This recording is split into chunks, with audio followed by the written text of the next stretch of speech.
Yo, yo, yo. What's good? It's Chairman House of Barf. Just hopping in. Don't even know what to discuss yet. Haven't even really got set up yet. Just a whole lot going on. Oh my gosh.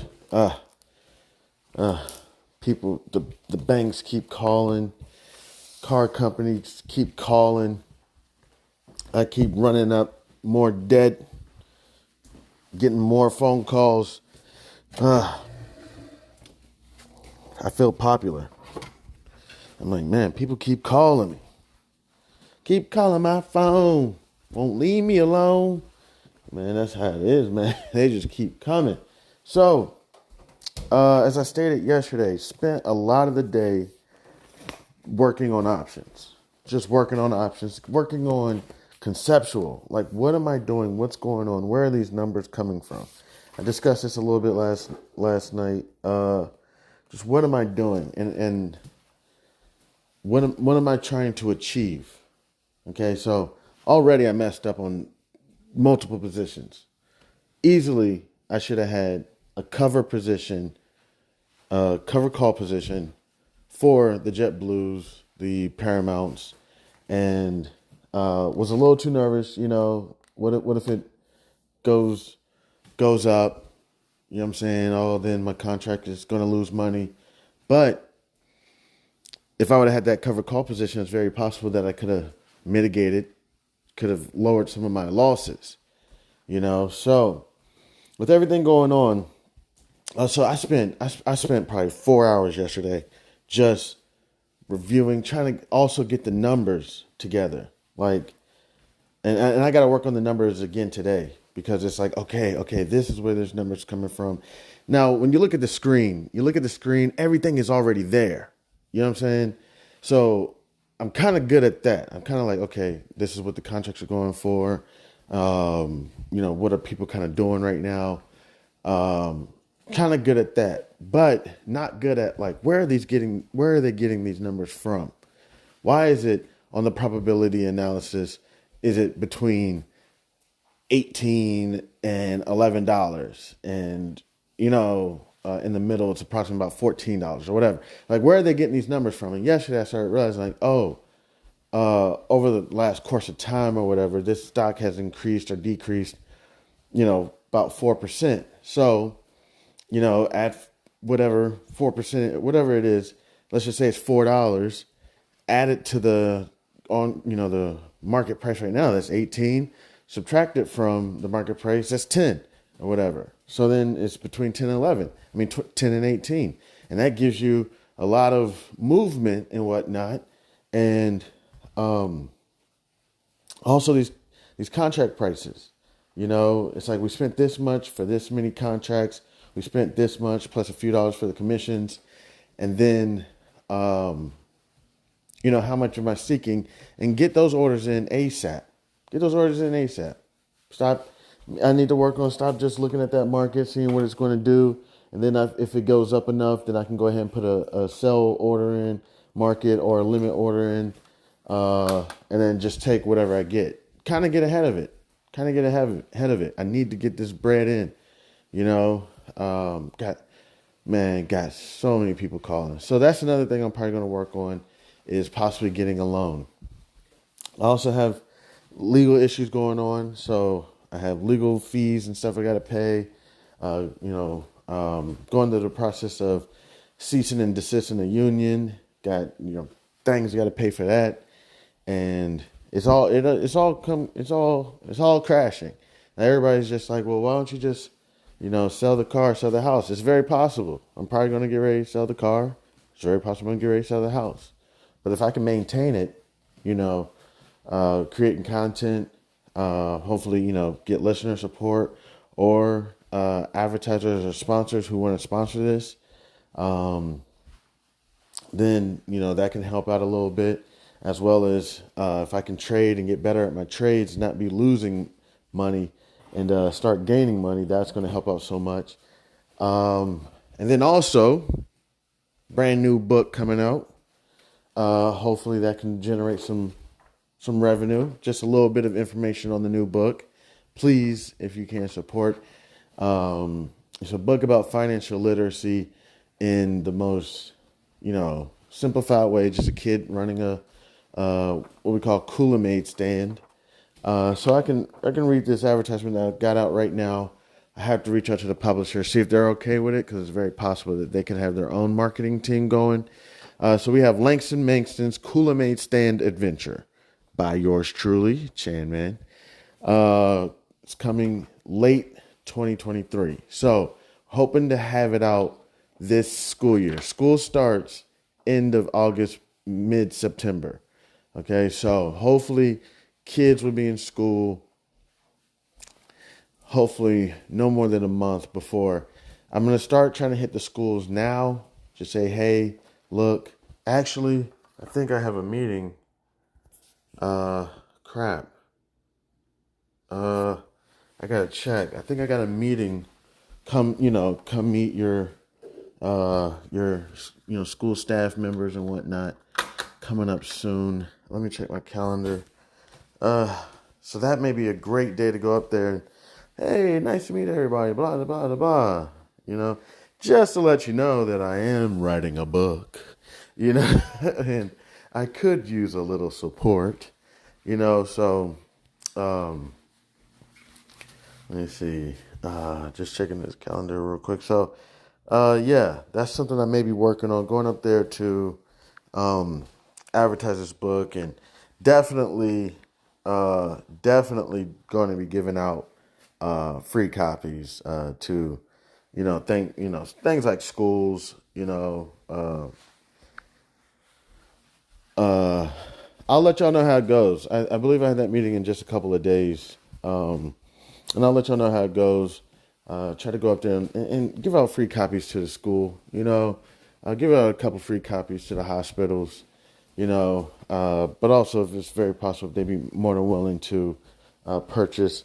If I could, I need to start setting goals.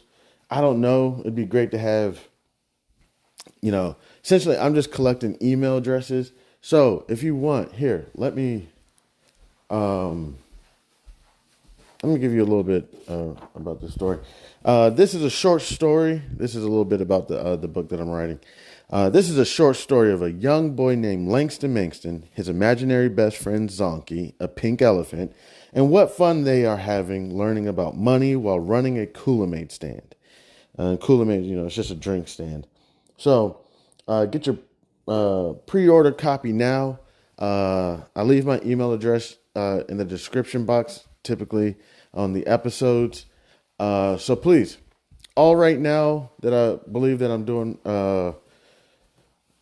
right now is accepting email addresses, contact information, phone numbers, and then when the books come out, or when the book comes out, then I will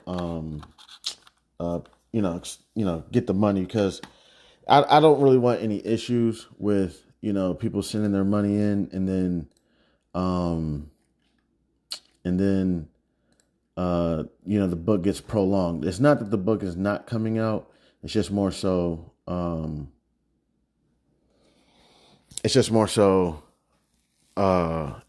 Things can get prolonged. With illustrations. Making sure that words, just whatnot. So the goal is to get it out this school year. So again, I want to thank anybody and everybody who decided to stop by and kick it with your man Chan. There's a few things that are going to be going on. For example, maybe having to take out another loan. Can just definitely discuss that process and how it goes. Probably going to have a hard time qualifying for a loan right now. Been falling behind on bills, not employed, working on all that.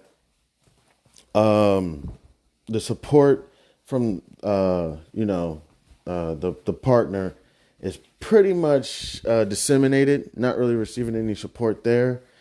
So, it's all on me now, as you can see now. So just going to keep pumping. I'm not saying I'm a, good practicing Christian or anything. I'm probably that, I am that lukewarm Christian that gets thrown up by God all the time. And I understand it's disgusting because it's like, if you know I got you, if you know I got you, if like, and I can just put you on that right path, you know, and why the hell is it that you just keep going off, get going off? I'd be pissed off too. You got a buddy or a friend there that, you know, you keep helping and all they want to do is, you know, it's like, oh yeah, Chan, you know, could you, you know what I'm saying, help me out. And then you see that they're not doing anything that you try and help them out with. You know what I'm saying? Like there's this, I guess this, you know, YouTube short where there's, I guess this personal trainer, a real swole guy, I guess see somebody that he's personal training eating a Big Mac. He just like kicks it out of their hand. You know, what are you doing? Why are you eating that Big Mac? And it's like, man, I just wanted to get a Big Mac. No, you can't eat no Big Mac. You know, it pisses people off. And I know being lukewarm pisses God off. I know it is. It's like, come on, Shane. You know what I'm saying? Get it. Come on, just stay on track. You know, just stay on track. So I'm going to keep pumping. Keep the faith. You know what I'm saying? Don't lose faith. Just know, you know, all this is tests and, you know, God is out there and I know God is watching. You know, I'm going to have to get some applications in, you know what I'm saying? And it may be possible to get a job soon, but the good thing about getting a job, and I probably shouldn't be talking about all this while I'm seeking a job, but the good thing about getting a job this time is before I was getting a job to maintain my life.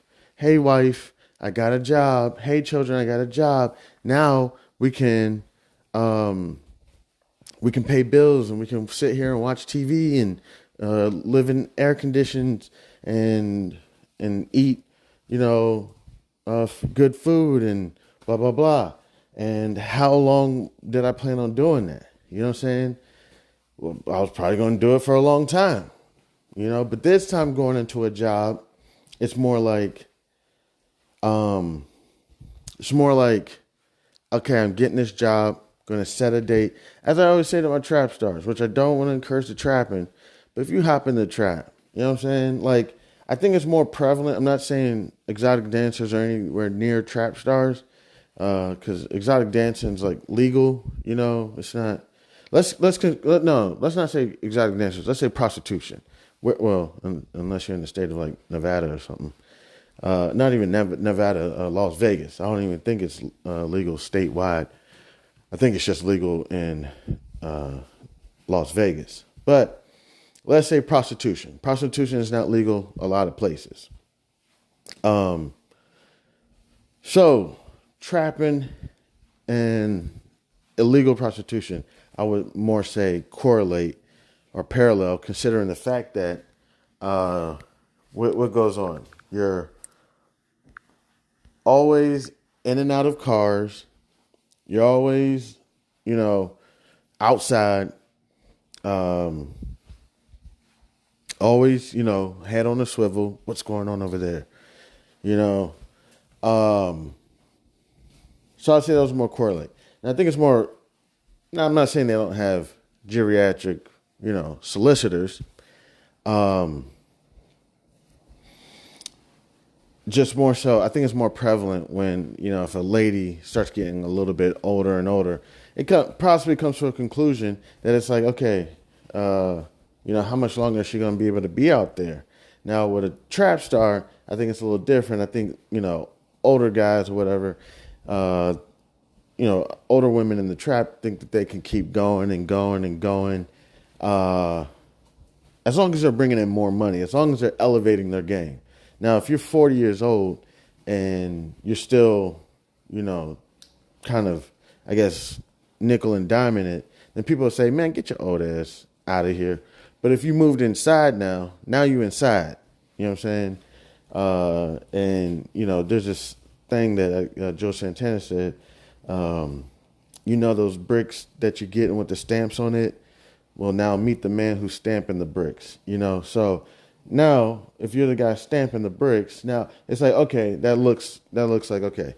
But still, at the end of the day, it's kind of like, you know, how long you going to keep this shit going? I guess unless you're like in some family or some organized organization or, I don't know, some cartel or something.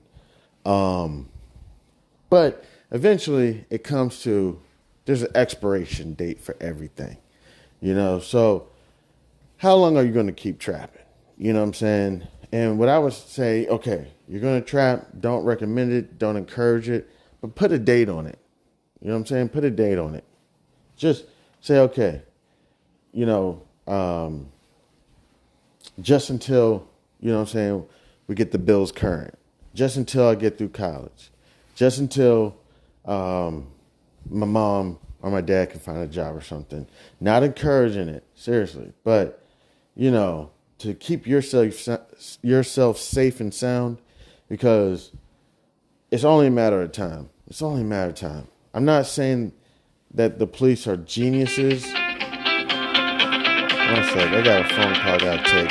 Thank you so much to anybody and everybody who decided to stop by and kick it with your man. This is Chairman House of Barf. Yo, what's good, Chairman House of Barf? Okay, getting ready for this market to drop. Let's see what they talking about on CNBC. Sorry, I don't have anything to hold my phone up right now. Looking for something. This is a candle. This is pink grapefruit and mango by Illuminera. Just going to be using this real quick to hold my mic up. Oh, there we go. All right, markets are opening up. Let's go ahead and see what they're talking about on CNBC. This is the one that just is available to me very quickly. It is blowaway. He just explains exactly how many homes are dug yearly. Okay, and Toll Brothers last time talked about how basically we're like building houses for people. And that's what I got a few on my watch list up, and REITs and utilities is on my list. I'm like, man, I got to get on top of it. Just got a whole lot going on. All right, so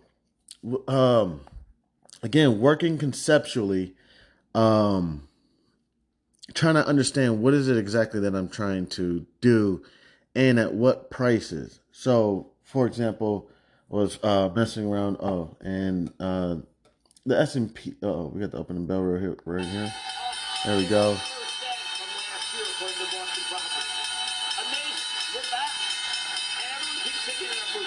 Fiscal note is at the New York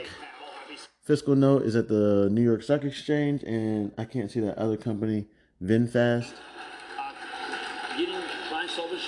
VinFast is at the NASDAQ. DeSantis saying he wouldn't reappoint him. Yeah. Wow. I mean, I don't think that, DeSantis is desperate to try to make some news. The previous President Trump made some news last night, too, but not the way you just I saw you mention that this morning. Well, I mean, the public smoke conspiracy, as we know from President Reagan when they did the RICO. It's very hard. Okay, so I'm going to take a look at this Foot Locker trade that we have that I've been working on. It's a February 16th, 2024 long put. Strike price 25. Contract cost $3.20. So I'm going to be working with this, just jotting some notes. And let me go to my... Dow Jones is down approximately 135 points. S&P 500 is down approximately 15 points. And NASDAQ is down approximately 33 points. So, just again, I'm still just trying to work on just getting better at what I'm doing and understand what I'm doing. So, just try to get my charts together, try to get this news together. That's another thing. Gotta stay on top of that news. And I'm gonna fool around with probably the last few ones we've been messing around with, but try to see if I can turn it around somehow. Been messing around with Paramount, JetBlue. I should have had those covered positions in. Should have had them in. Was bullshitting, bojangling, messed up on that. But Paramount seems to have had a pretty good day yesterday. Let me see. Let me change this color. Let me put in Paramount real quick. I think they had some good news. They brought in, if I'm correct, a new CEO. Her name is Wendy. Is it Wendy McMahon? Name CEO CBS? No. she was named CEO of CBS, Wendy McMahon. Let me see. Who's the new CEO? Is it Wendy McMahon, the CEO of Paramount as well? Let me look that up real quick. Just give me 1 second. Wendy. Okay, Wendy McMahon. Okay. CEO of. Oh, she's CEO of CBS, and I believe CBS owns Paramount. Yeah. Okay, replacing Niraja Kalalami, whose exit was revealed Sunday. Paramount Global owned CBS News announced Monday that McMahon is adding the company's news and CBS syndication units to her portfolio. So does Paramount own CBS, or does Paramount own CBS? According to Wikipedia, Paramount's main properties include the namesake Paramount Pictures film and television studio, the CBS Entertainment Group, media networks, and the company's streaming services. Okay, so I think Paramount owns CBS. So I'm not sure if, let me see, who's the CEO of Paramount? Brian Robbins. According to Paramount, Brian Robbins is President and Chief Executive Officer of Paramount Pictures and Nickelodeon, and Chief Content Officer, Movies and Kids and Family, Paramount Plus. Okay, so Brian Roberts is CEO of Paramount, and the new CEO of CBS is Wendy McMahon. Let's just see who this Wendy McMahon is. Give me just 1 second. Here, I'll let you read some of this article. Let's see. We'll go CNN. I'll just use CNN. Okay. The read aloud tool. So CBS announces Wendy McMahon to lead news in wake of Najra Kalami stepping down. This was written yesterday, August 14th, 2023 by Liam Rayleigh. Wendy McMahon was named President and Chief Executive Officer of CBS News, the network's local TV stations and CBS Media Ventures. The company announced on Monday following the departure of Najra Kalami as co-president of CBS News and Stations. All right, so McMahon's role, a newly created position within the company structure, elevates her to lead CBS News' entire broadcast streaming operations, as well as 27 local U.S. TV stations, 14 local news streaming channels, and syndication programming across the company's various media ventures. She will also oversee content licensing to TV stations and divisions' national advertising sales business. All right, fantastic. So yesterday, Paramount kind of turned it around, if I could say, towards the end of the day yesterday. If I could just take a look at their chart real quick. I'm gonna try to go to their,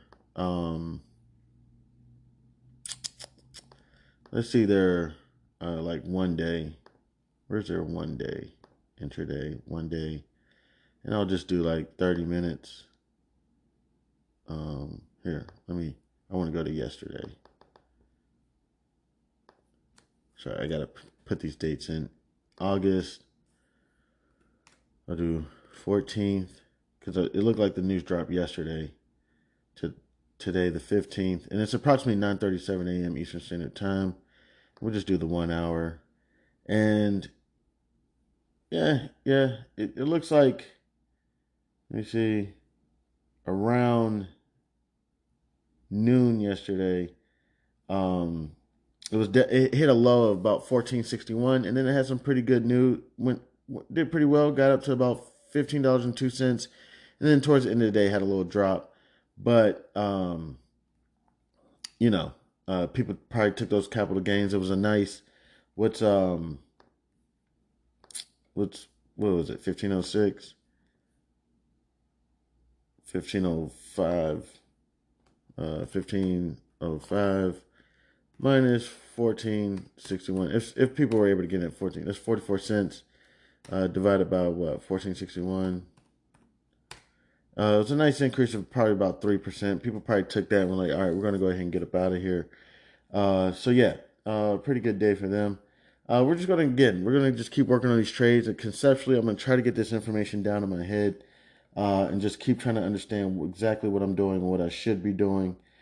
So I guess people feel very confident. Paramount Global. Oh, let me see. Paramount Global names Wendy McMahon chief executive of CBS News and Stations Media. Okay, let me see. Paramount said Monday that Wendy McMahon will be the chief executive and president of CBS News and Stations. Okay. So Paramount just announced the news as well. Okay, so people they must like Wendy McMahon. She probably offers some good news. I wonder if she has any relation to the WWE guy. Probably not. I don't think so. So yeah, gonna take a look at some of these trades, try to figure this out, trying to get better at this. Again, these bills are just rolling in. So yeah, I should have already had again, there we go. Those covered calls. So I'm gonna work on that real quick, try to get this understood. I'm gonna take a quick pause. Thank you so much to anybody and everybody who decided to stop by, kick with your mans. I appreciate it. This is Chairman House of Barf. Yo, what's good? This is Chairman House of Barf. So what I'm doing right here is just trying to understand what is it that I'm trying to think, what's going on. All right, so I'm making sure I get the news up. Foot Locker's news. I'm looking at Foot Locker right now, analyzing a long put position that I put in not too long ago. We have about 185 days left on it. Currently right now, let me see. Foot Locker is trading around $25.07. This long put position is a February 16th, 2024. Long put, strike price 25.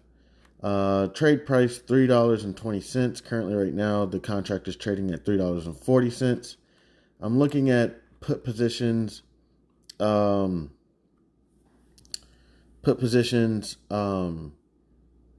For February, and it looks like the contracts are selling, or people are buying them for about $3.50.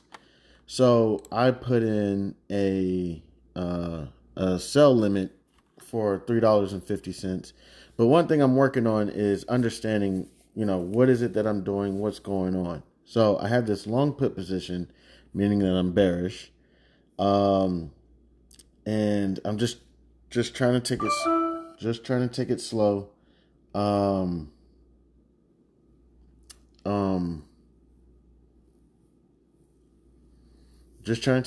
So let me get a piece of paper and a pen out, and you can kind of just ride this wave with me.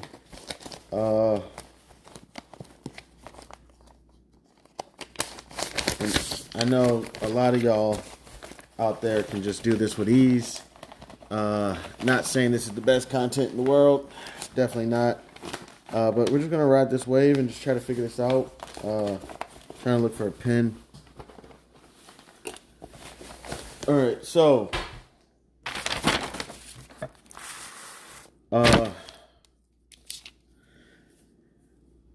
We have the number of contracts.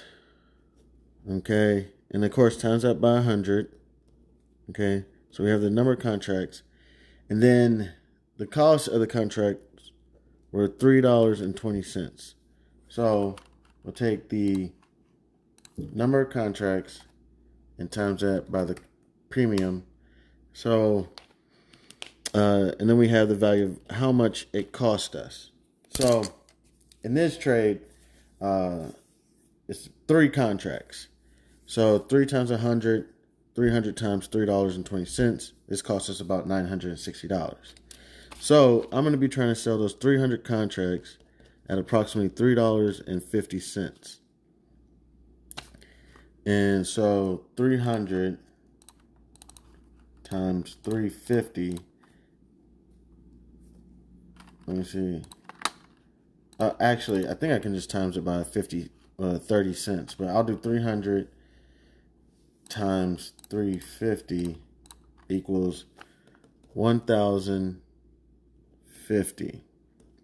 Okay, so I'm looking to make 1,050. I subtract that by 960.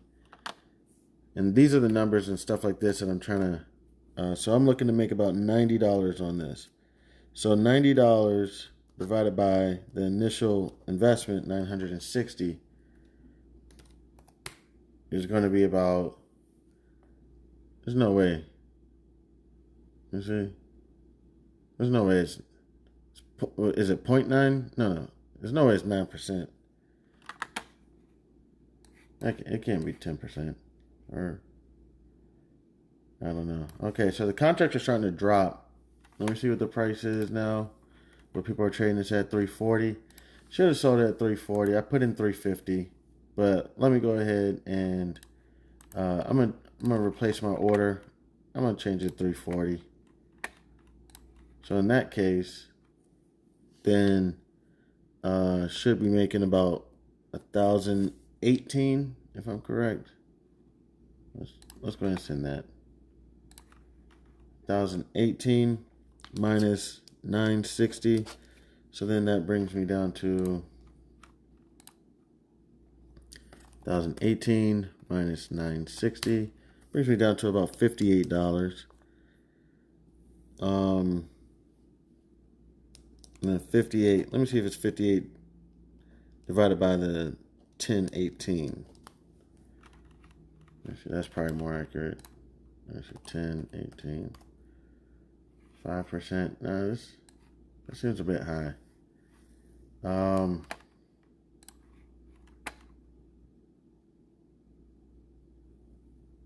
It seems a bit high. It's only like 2 or 3%, correct? I'm not sure. I gotta do the math. And that's what we're doing. That's why we're trying to get this all figured out. I brought it down to 340. Let's see what's going on with Foot Locker. Sorry if I'm not speaking into the mic. It's not. This candle's not the best thing to hold it up. Okay, so some of the news during the turbulence and uncertainty. Let me see if there's anything about Foot Locker to report. Second quarter, that was on August 2nd. So they really haven't had any news since April 4th. And that's when somebody wrote an article. Wall Street's most accurate analysts say hold these 3 consumer stocks delivering high dividend yields. Big Lots, Kohl's, Foot Locker. Okay, so they say dividend yields approximately 6.23%. Goldman Sachs analyst Kate McShane maintained a neutral rating on the cut the price from 37 to 29 on May 23rd. This analyst has an accuracy rate of 70%. So what I'm going to do is I'm going to raise the contract back up. What's the contract trading at now?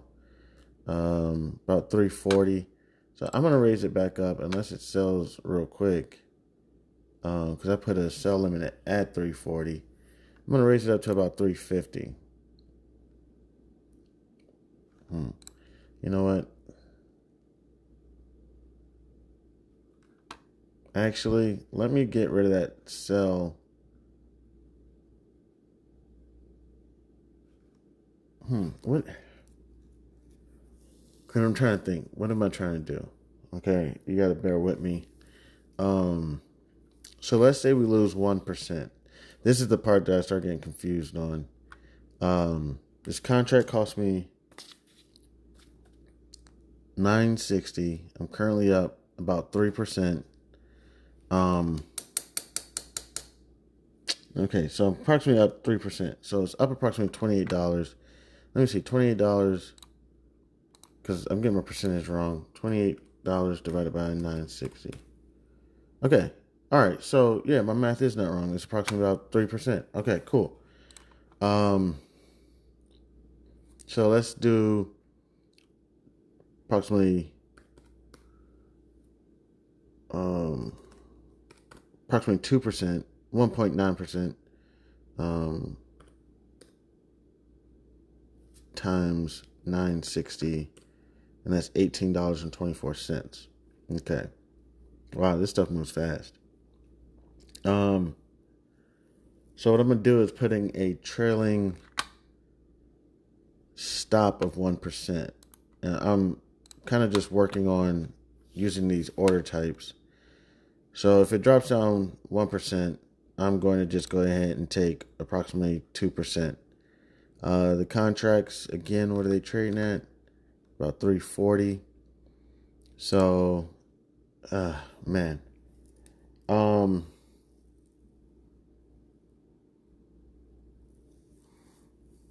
Let me do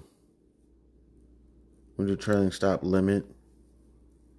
And I'm going to do percentage, 1%, limit,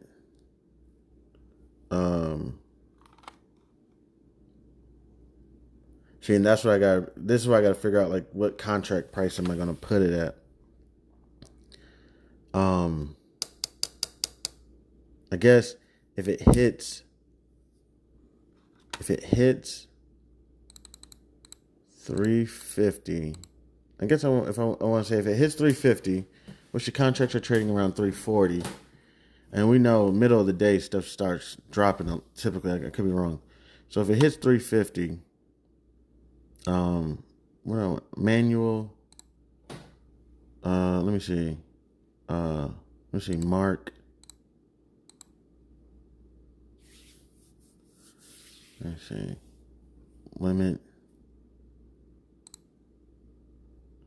See, I'm not sure how to put all these in, but I'll probably say the ask is about, what is it? Man, this stuff. I gotta get all this stuff figured out. And then the mark drops approximately 1%. Then we should have a sell limit order going in. Let me see if I did that correctly. Okay, so I put something in, and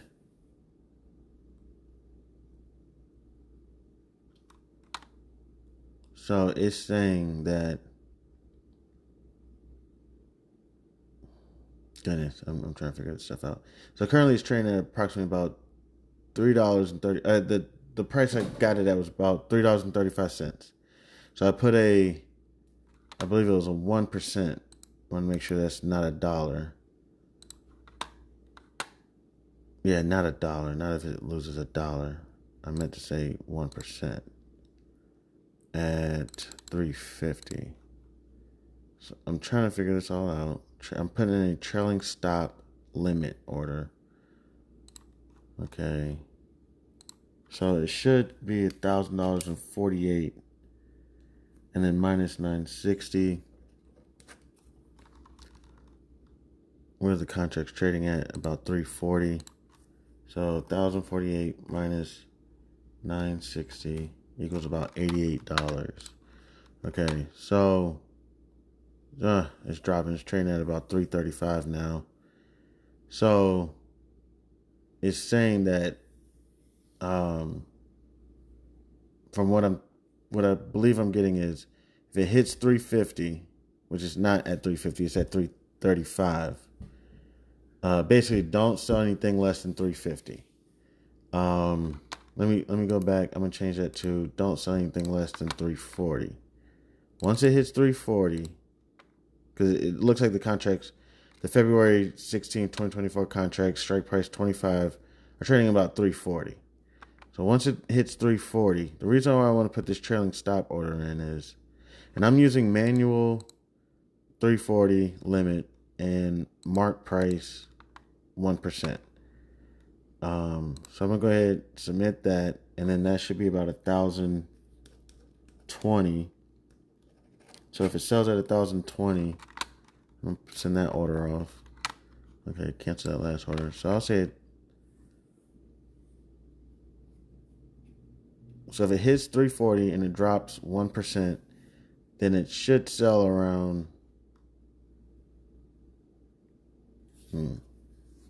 or I got it at $3.35.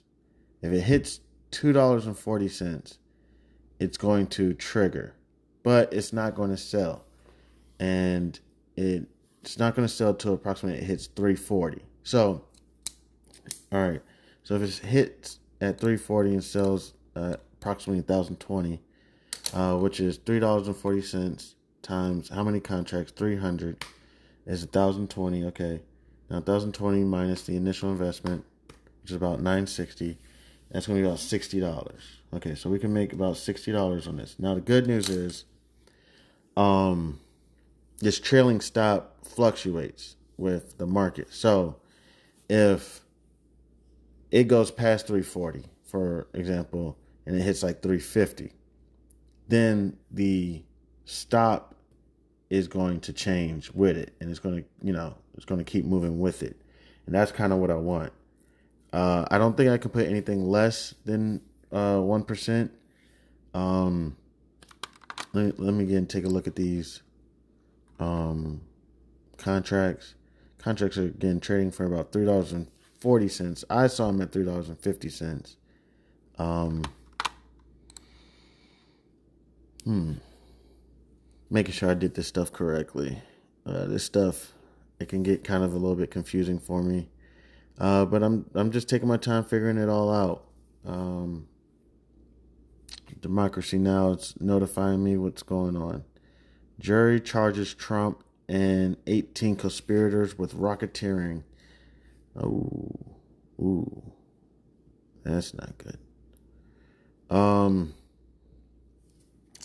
just making sure I'm getting this stuff done correctly. To an extent, I kind of just want to see a trade execute. Okay, so right now it's trading at 340. Okay, so the stop changed from 235 to 240 now. Okay, so that's what I'm talking about. Now my stop is 340. I don't think it's going to go below that. Now, I guess if I could, I would like to put in a dollar amount. But I believe it's not going to stop going below 340. Now the new stop is 340, if I'm correct. Even if it drops, I think the new stop is 340. I mean, 240. I'm sorry, $2.40. Okay, currently it's trading at 340. Okay, so I think we're pretty good with the Foot Locker trade, minus the fact that we don't have a bullish position. So we have a bearish position in that we have a long put. Let's see what the short calls would have cost. I wasn't looking at that. So the February 20 strike price 25, February 16th, 20, okay. So they're about the same. And nobody's buying it. But people are buying the long puts. Okay, so that's what I mean conceptually. Like, why are people not buying the short call, which is going for $3.30, instead of buying the long put at $3.50? And this is the stuff that I kind of mean. Like why are people doing that? So it didn't change yet, but I'm currently seeing the long put position is going for $3.50. Okay, so I want to see if the mark price changes.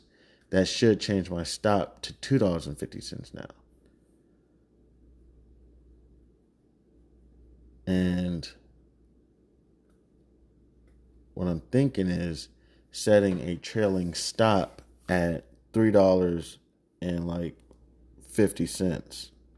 And that way, once it hits $3.50, it'll sell at market. But the next price after market could be $3.10. You never know. So I think I'm going to leave it at limit 340. Okay, let me see. Yeah, they're trading at 350. So if I'm guessing, what people are doing is they're buying Foot Locker long. And that's what I think we're going to go ahead and try to see if we can get into that. And then this mark price isn't changing yet. I'm looking at the trades. Okay, it's still at 340. I'm looking at the trades, and it looks like people are starting to buy it at 350. Let me see. Let me pull up where's my active trader? Goodness gracious, where all my stuff go? Okay, my active trader. Sorry, you're kind of going through the experiment with me. How do I read this? strike price. Are these just strike? Yeah, I think these are just strike prices. So strike price 25. Okay, so people are buying 25 and 1 cent, are selling 25 1 cent. Yeah. Okay, people are okay. And then they're buying at 24.99. Okay. All right, so it's like, what does that mean? Like, what is it about 25? You know, that someone just bought, if I'm correct, someone has a limit order in. Let me see. Can you even see who it is? Oh my gosh. A limit order in at 25.01 now. And then, okay. So, all right. I'm not even sure if that matters, but all right. So I'm going to stay up on top of this. We're going to keep fooling around with this Foot Locker position, keep experimenting, trying to figure this out, trying to get ahead of the game, not just sitting there, you know, just as I've been doing, watching, as they say, with a thumb in your ass and losing out on potential opportunities. And, you know what I'm saying, not really understanding what I'm kind of doing, but kind of learning as I go. I'm waiting for this mark price to change to 350 because the contracts are trading for Foot Locker's long put are trading at 350. I can see it. People are buying it at 350 if I'm correct. Okay, these aren't the options. These are the stocks if I'm correct. Okay. People are buying limit orders or putting limit orders in below 25. Okay, so they're putting them in at 24.94, 24.97. So people believe the same thing, that this is going to drop below $25. And they're just putting their buy limit in, and people are selling above 25. Okay, so yeah, people think this is going to drop. If I had to guess, people think it's going to drop below 25. Just, you know, you just wonder how much below 25. And currently the underlying instrument is trading at $25.06. So let's take a look at the chart, and I'm gonna change this chart to 10 days, 30 minutes. No, not 10 days, 30 minutes. Let's do 20 days, 1 hour. And looking at the 20 days and 1 hour chart, yeah, it looks 20 days, 1 hour. That's a little bit much. It's a little funky. Let's move that 20 days. Not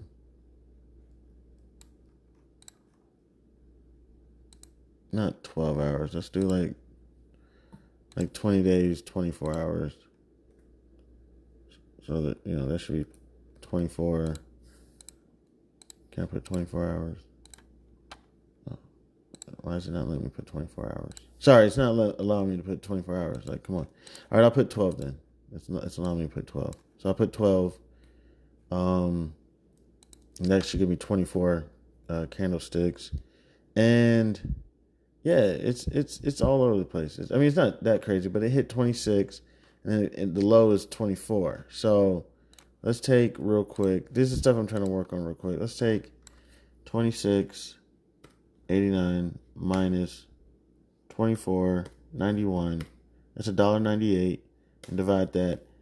What would you divide that by? You divide it by 26 or 24? I'm gonna divide it by the 24. Okay, I'm gonna divide it by 24.91.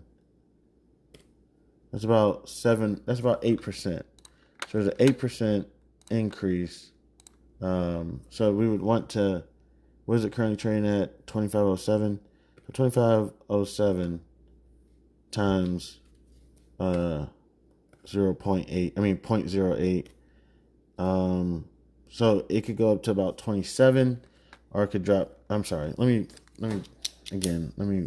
stop playing with these numbers.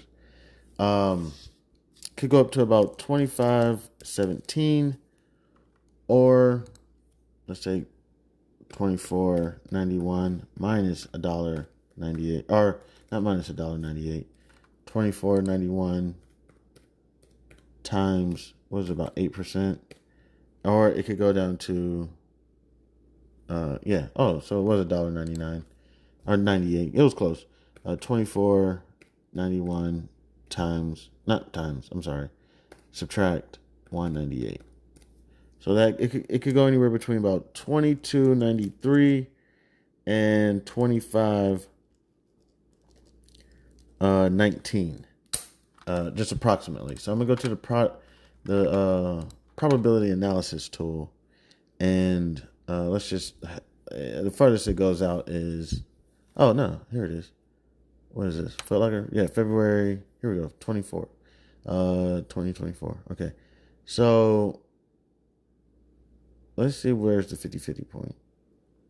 I just like to go to 50-50 point. It's just easy for me to understand. So yeah, it's saying it could be up to about $33. Wait, no, that's 2023. This December 2023. Okay. Yeah, the furthest I can go out is like December 2023. But it's close. I know it's a lot of time between December and February, but let's just see where the 50-50 is all the way out here. I'm looking at my probability analysis tool, and they're saying that, yeah, there's 50% chance that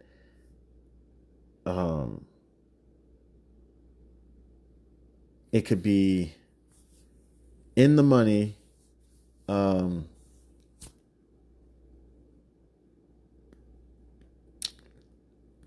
Well, I want the long put to be below the certain price. So they're saying it could be about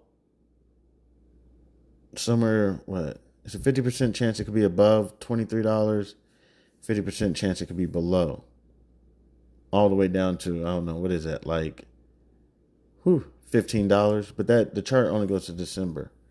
So between 50 and what is that? Like 35? So that's pretty wide. It's pretty wide. So with it being able to go down to approximately about 15 and 35, this is just one Foot Locker position. So about 35 and 15 by the time January 2024 comes up. So we have the long put position, but what if it does go up to 35? What are they talking about? Trump in Georgia. Election. In a post on his Truth Social platform, he promised to share the report next Monday. The Fulton County District Attorney in Georgia gave Trump and the 18 other defendants until August 25th to surrender on the felony charges. Hawaiian officials say just 3 of the at least 99 people killed in the Maui wildfires have been identified so far. The county plans to release their names after their families are notified. According to authorities, only about 25% of the fire zone has been searched so far. Meanwhile, a new analysis from Moody's Analytics finds the economic cost from the wildfires could total $7 billion. Wow, that's crazy. And by the way, I apologize I didn't say anything about it. Prayers to the families in the Hawaii wildfires. Should do a little bit more research on that, because I have been kind of slacking on my world news and listening to podcasts. I saw it yesterday. My son was watching some video of some YouTuber talking about, hey, we're going to Hawaii. And then stated, we made this video before we went to Hawaii, and we don't want to make it seem like we're, just trying to create content. And I was like, Hawaii is on wildfire?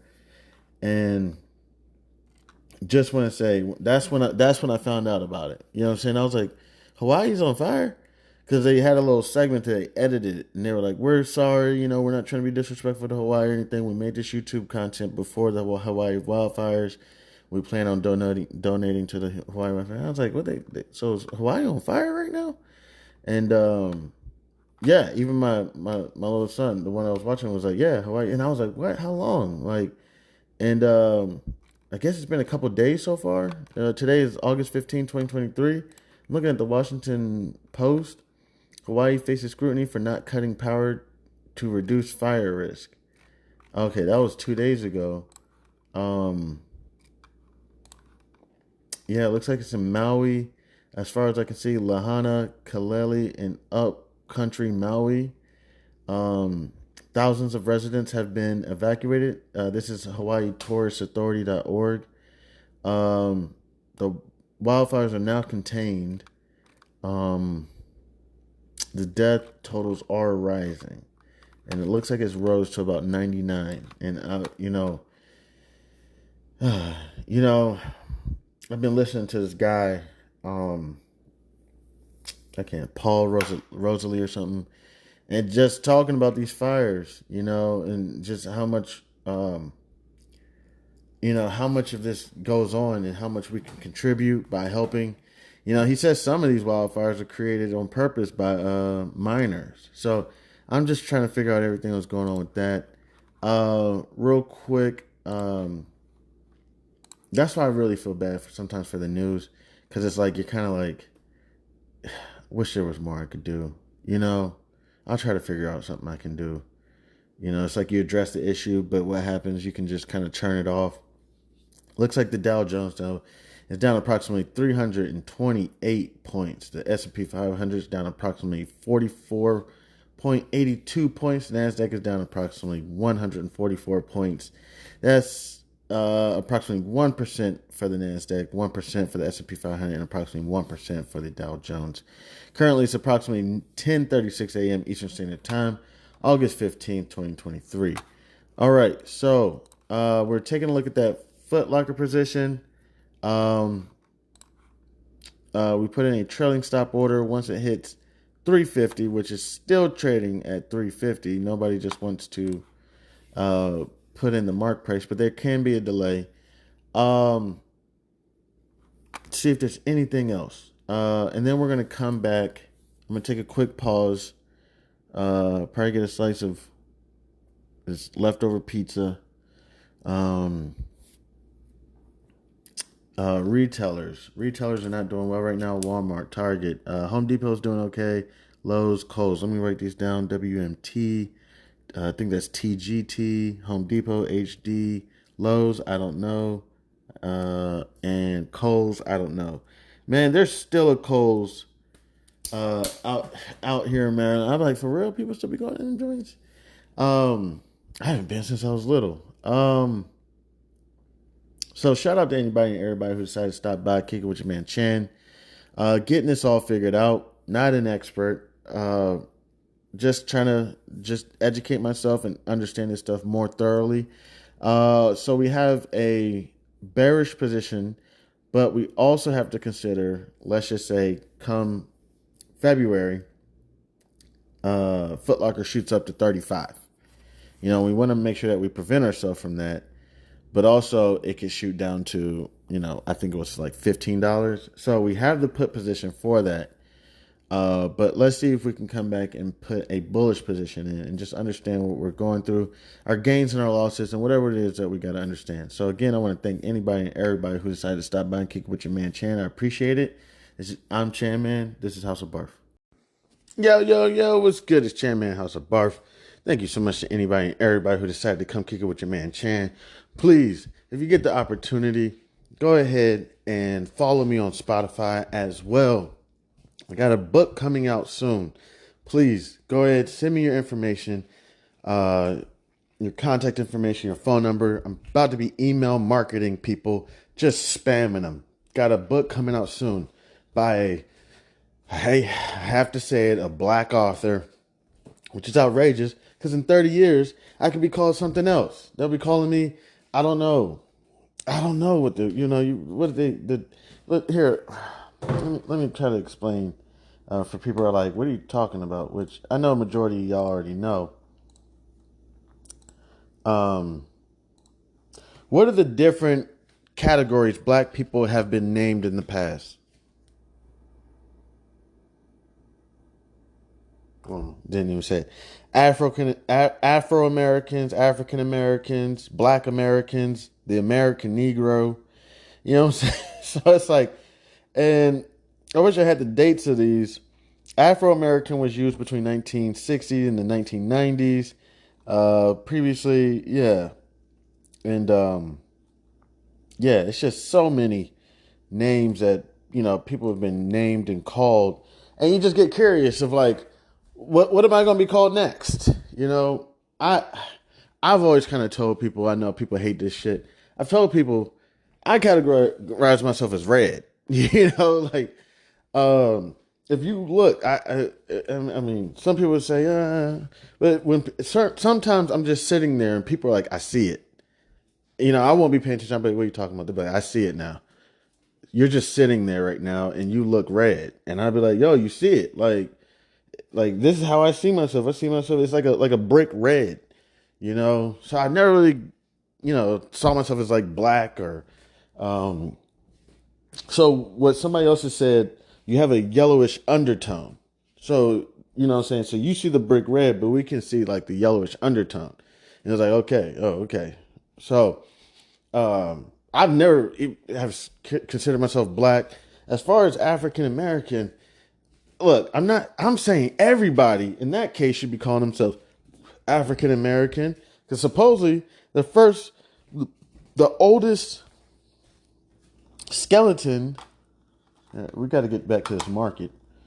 We can't be on no Bill Nye the Science Guy shit. The oldest skeleton was found where? Come on, read it out loud. The oldest skeleton was found where? Hadar, Ethiopia.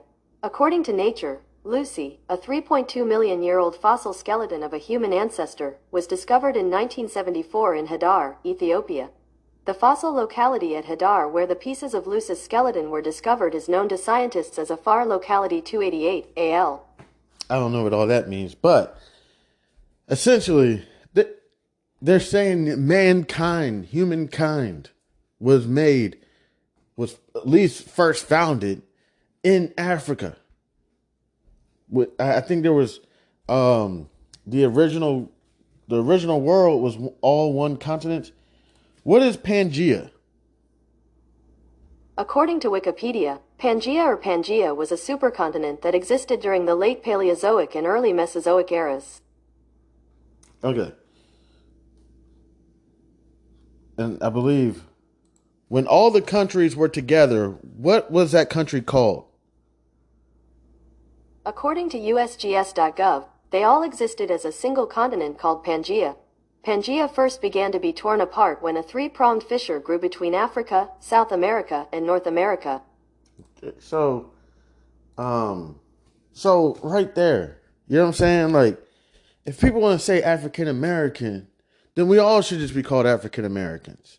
You know what I'm saying? And then we should be, so what are you? I'm, I don't know, European, I don't know, European American African. You know what I'm saying? So what are you? I'm, Chinese, African. You know what I'm saying? Because if we all should be considered African then. And then black people, I think I heard what's his name? I think I heard him saying this the other day. What's his name? Dr. Yuma, American African.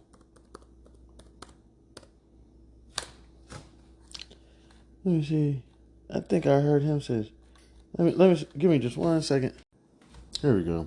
A lot of black Americans still to this day carry their previous slave owners. Don't say black American, say American African. American African. Yes, sir. You do know that a lot of African Americans don't like that term. Well, they use African American. We're comfortable with African American. Yeah. But I prefer American African. Okay. Because we are not Americans, never have never been treated as such. Yeah. And the adjective precedes the noun. So when you say African American, you're describing a type of an American. Okay. We're not Americans. When you say American African, you're describing a type of an African. So that's why we say American African. American simply describes the African. Yeah. Versus African describing the American. Now, the only thing I kind of disagree with, which I get flack from a lot of my buddies, Chan, you'll never be American. I'd be like, dog, listen, there's too much blood, sweat, and tears in this country for me not to be American. You don't even know your ancestors, dog. Listen, I grew up in a place, I can't even remember what it was, where sometimes we would say, I know it was in Chicago. I would sit with my great grandmother, and she would have her friends come over and family members come over, and I would just hear the stories of how they were growing up.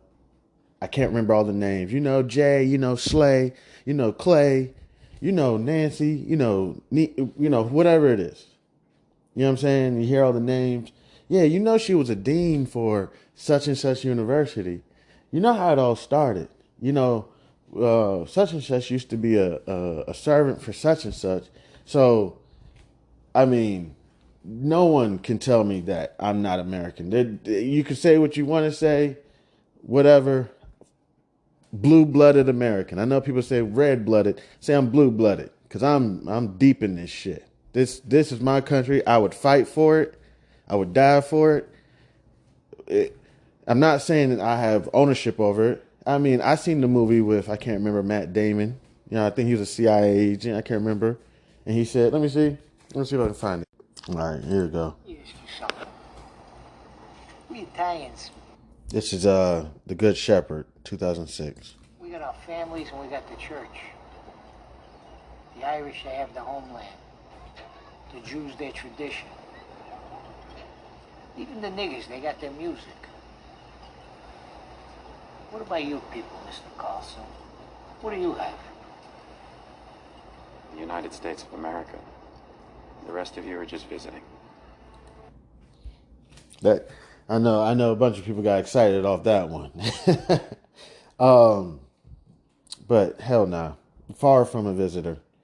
Far from it. And you know what I'm saying? I know people are like, you need to go back to Africa.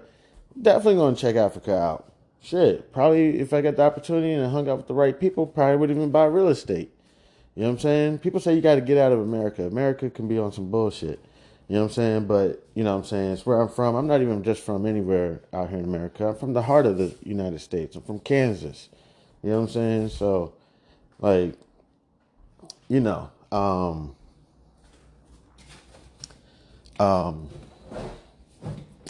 that's it. I can get off of that real quick.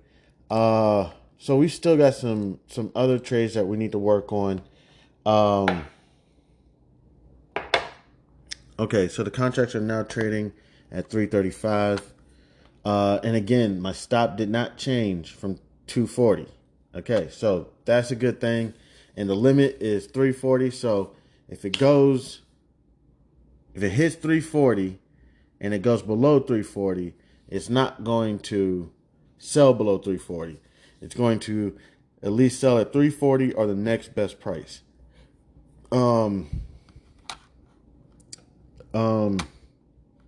Now, another thing with the long put position. So, I had to pay a premium on this real quick. So, I'm trying to get all my mind together. I had to pay a premium of $3.20. So, per contract. So, I guess the question is, you know, my break even. Let me see. Here, we'll come back to that. But just in case Foot Locker decides that it wants to skyrocket all the way to $35, we want to go ahead and make sure we cover ourselves with a bullish position. Give me 1 second. I'm gonna take a quick pause. Have some in the oven. I'm gonna take a quick pause. I'll be right back. Thank you so much to anybody and everybody who decided to kick it with your man Chan. I appreciate you letting me go through my whole patriotic rant. Thank you so much. Thank God bless. Jesus' name we pray. Amen. This is Chan Man House of Barber. I hope I don't get canceled for that. I don't understand what's going on these days. You know, like people say, do not talk about Christ anymore. It's like, what in the world? Oh my gosh. Okay. But this is Chan Man House of Barf. Yo, this is Chan Man House of Barf. Thank you so much to anybody and everybody who decided to stop by. But I apologize. I went on my rant and I totally forgot that I have a book, and I got to be very careful because I got a lot of people other than myself working on this, and I don't want to destroy them. You know what I'm saying?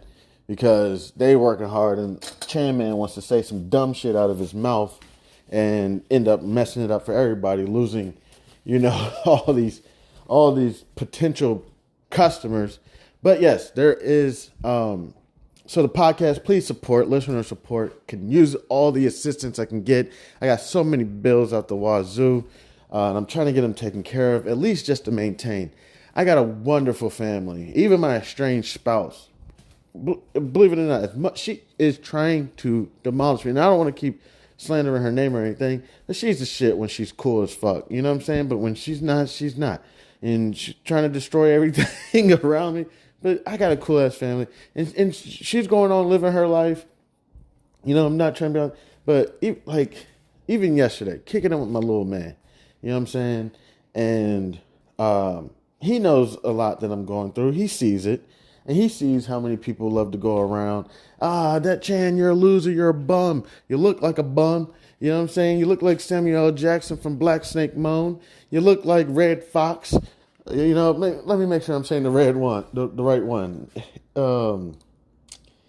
Make sure it's not Red Fox, and then I know there's another guy named Red. Both comedians.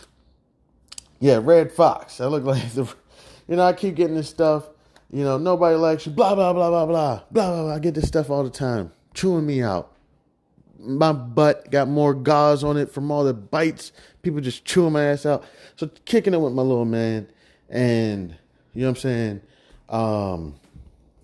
Ra wasn't here. That's my other little one. Ra wasn't here. It was just me and Lang. And we're sitting there chilling. And he just lets me know, Dad, you're the man, Dad. Okay? And I know people keep telling you nobody likes you. You know what I'm saying? And I was like, we're sitting there. We're just chilling, eating some pizza. Maybe that's why he was so happy. He gets excited when he gets some pizza. And it just means a lot. And actually gave me a big hug. I'm like, give me a hug. And I'm thinking I'm just going to give him a little hug and blah, blah, blah. Nah. It felt like a genuine, tight bear hug. And didn't let go. To a point, I'm even kind of looking at him like, what is this? And he's just holding on to me. His hair is all in my nose and in my face. You know what I'm saying? And I'm just letting him hug me as long as he wants. And I'm just like, yeah, that shit's special, man. You know what I'm saying? So, that's what you do it for. You know what I'm saying? And got a whole lot going on. I've gotten threats. And some of these threats are self-inflicted. Got assholes that, are like, hey, man, you know what I'm saying? I'm like, yo, listen, I'm not divorced yet. Stay away from my spouse. You know what I'm saying? And they're like, yo, fuck off, man. Yo, she don't like you anymore. You're about to get divorced. You know what I'm saying? So, you know what I'm saying? Been getting threats and all that shit. Again, some of it self-inflicted. Been going through a lot. Not talking to in-laws. Don't even talk to the in-laws anymore. Talked to one recently. Talked to actually two of them recently, but don't even talk to the in-laws. Homeboys, we're starting to work things out. We've gotten some things, some wrinkles ironed out, but still not really kicking with them. So it's just been a whole lot going on. My little man just let me know, look, there's going to be a lot of things said to you that's not true. A lot of people just don't like you, and they're angry at you. It's not that they don't like you, they're angry at you for things you've said, things you've done, and they just want to tear you down. And, you know what I'm saying? But just know that, if, mom goes around or whatever and says something like, I don't like you or something, or, he didn't speak for Ra, but he was like, just know it's not true. Just know that mom's trying to make you angry. And it was just nice because it was just me and him. You know what I'm saying? So I was able, and then the funny thing is, then we just went on talking about something else. Talking about summer camp, talking about how excited he is. He got a vacation coming up, how excited he is. We just watched YouTube for a little while. You know what I'm saying? And it was just really nice. So got a whole lot going on with that. Got the banks, the car companies, credit card companies, my dumbass fault. Got my credit cards down, but just been swiping them and just going crazy. Ran them up, been spending dumb money. So just trying to get this shit on and popping. Gotta call the banks and try to get possibly some more loans. to try to pay off some other loans. I'm robbing Peter to pay Paul. You know what I'm saying? It's getting ridiculous, but I'm going to get this all on point. So any listener support, if you enjoy the content or even just believe that it's positive content, I'm not charging for nothing. That's not even the mentality I'm going down. And I know it sounds stupid because I get it all the time. People are like, yo, get paid for something. You can get paid for it. And I'm like, I completely get you. You know what I'm saying? So people who listen to podcasts are looking to not pay. You know, you got to charge people. You know what I'm saying? I'm like, I got it. But the thing people don't understand about business and finance is people don't really understand as much as you think. And it's like, yo, consumers are smarter than you think. But, dude, are they sometimes? They don't understand. From their mindset, why would I pay you to help me? I'm broke. I'm trying to get rich. You know, that's how they think, which it makes sense. But other people are like, well, you got to pay this 1% so that we can help you. And they're like, so if I do bad, if I lose money, do I still got to pay the 1%? Yes, it's a service. If you sit there at a restaurant and eat the whole plate of food and you don't like it, does that mean that you don't got to tip the server? Or let's just say your server was terrible. I had a terrible server the other day. Guy's name was JJ. You know, terrible server. Smelled like cigarettes and weed, alcohol. Hat was all link. Clothes were all baggy, falling off. Forgot everything. Asked for some extra marinara. Forgot it. Asked for a refill on the water. Didn't get it. Like, you know what I'm saying? A fly flew on the food. It was bad. Did I still tip them 15, 20%? Probably. People got a living to make, but consumers, not all consumers understand this. And if they do, they're trying to get over. You know what I'm saying? But I understand people are like, yo, I need help trying to get rich. Is there anywhere I can go? Talk about business and finance. That's another thing, a safe space. And somewhere where I don't have to give up a bunch of dollars. And it's like, yo, right here, Chan Man. And trust me, I get it. So many people are like, screw Chan Man.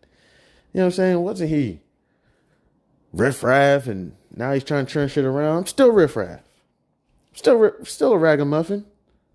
You know what I'm saying? Like, you know, ain't nothing changed. You know, I'm just getting older, got more responsibilities. You know, trying to watch my cholesterol, trying to watch my salt intake, my sodium intake. I'm still Chan Man, a wild motherfucker. Always going to be a wild motherfucker. I come from the Midwest, where wild motherfuckers are born. You know what I'm saying? That's just what we do. We got our gun, our Bible, and our dog. You know, disrespect one of them, you're gonna meet the other two. You know, I don't know what I'm saying. Just you gotta understand. We run by a different set of rules, in my personal opinion, in the Midwest. You know how they say it's the Wild West. Well, the Midwest, we kind of run by a different set of rules. Honor, loyalty. You know, don't fuck up. You fuck up, you are likely to get shot. We're not sitting out here like dealing with you break the honor code, you break the loyalty code, you are likely to get shot. It's wild shit out there, and you do what you got to do to get ahead. You follow the laws of the land. You follow the laws written in your heart. Other than that, it's free game. And go out there and get it. You don't run by the whole, you know. That's why when you move places like the East Coast, it's confusing. Because out there, you got Caucasians that call you nigger to your face. You know what I'm saying? So you move to a place like the East Coast, you know what I'm saying? You're confused. You know what I'm saying? Because in my head, I'm looking at them like, I know you, you know? And they're looking at me like, yo, what's your hesitation? You know, it's like, because I know, you know, I know you, you know? And it's confusing. You know what I'm saying? So I got to get over that shit. I got to figure that shit out. Because in the back of my head, I'm like, I know what you will do. You know? You'll call me nigger. You'll beat my little daughter up, my sister up at the county fair, you know, because she's, you know, just a little black girl, and you could try to jump her. You'll tie my boy up to some rope on the back of a truck and drag him through the city. I know this shit about y'all, but you can't stereotype, you can't generalize, you can't be prejudiced. So when I get situations where I got a Caucasian or I don't know what you call him, like a Blanco Hispanic person, somebody who kind of, carries himself up, or like a Asian person who kind of like, seems to carry themselves more of like a Caucasian, you know what I'm saying? And they're saying their shit like, oh, your grammar is not correct and everything. All I can hear is nigga, nigga, nigga, nigga, nigga, nigga, nigga, nigga, nigga, nigga. You know what I'm saying? That's all I hear. I'm like, they really just want to say nigger. You know what I'm saying? Like, you're habitually copying and pasting. All I hear is nigger. Like, I know that sounds terrible, but that's all I hear because, in the Midwest, it's wild out there. You know what I'm saying? Somebody call you nigger to your face. Somebody told me, watch this video of all these people that got into, I guess, this racial fight, security guard at a pier or something. You know what I'm saying? No offense. That's how it is. Somebody calls somebody nigger. You go to a bus stop. Everybody waiting at the bus stop, right? Black people were there first. They've been standing there the longest. They get in line. Black people, no offense. If I'm thinking about it, they're just thinking, okay, I've been sitting here. Let me get on the bus. Then you have your Caucasians that believe that they should be first. You know what I'm saying? So then they try to hop in front of them. And then somebody that's black says, not today. Not today. That's really what it comes down to. If you see the show called Beef on Netflix, that's what it's about. It's black people, they reach a certain point. I've heard that's when you got your Native American in you, when that blood starts boiling. I'm kidding. But that's what it is. A lot of times it's not today. You got people who cut you off in traffic. You pick today. You say, not today. I hear some people say, today he chose violence. You know what I'm saying? And black person says, not today. And then you see the Caucasian say, you nigger. Get your hands off me, you nigger. And that black person says, not today. And they hit him. Then that white person squads up. They got their squad. They jumping this black guy now. Or black woman, whatever it is. They don't care. There ain't no, don't hit no woman. White people will knock the living shit out of a black woman. Dogger shit. And so then somebody else, I'm not saying like me, but says, yo, I heard that N-word, but I'm trying to be new today. You can't fuck up every racist person in the world.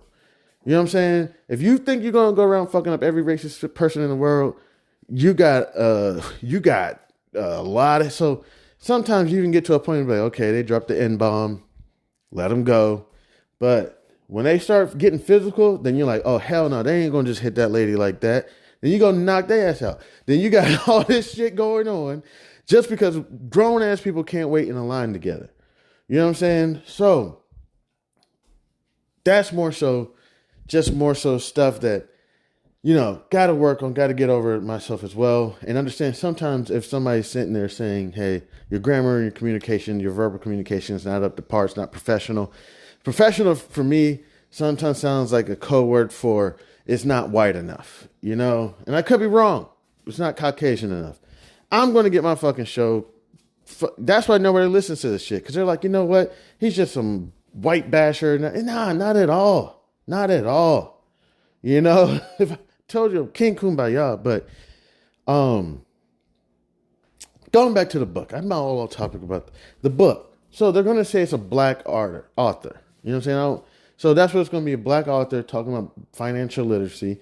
And hopefully there's not really a huge, bunch of these going around. So it'd be a great opportunity for myself, you know what I'm saying, to try to get some bread in and take care of at least my two wonderful children that I have, you know what I'm saying, and provide them with opportunities to go to great colleges and whatnot if they want to go to college, I'm just trying to get all this shit on point.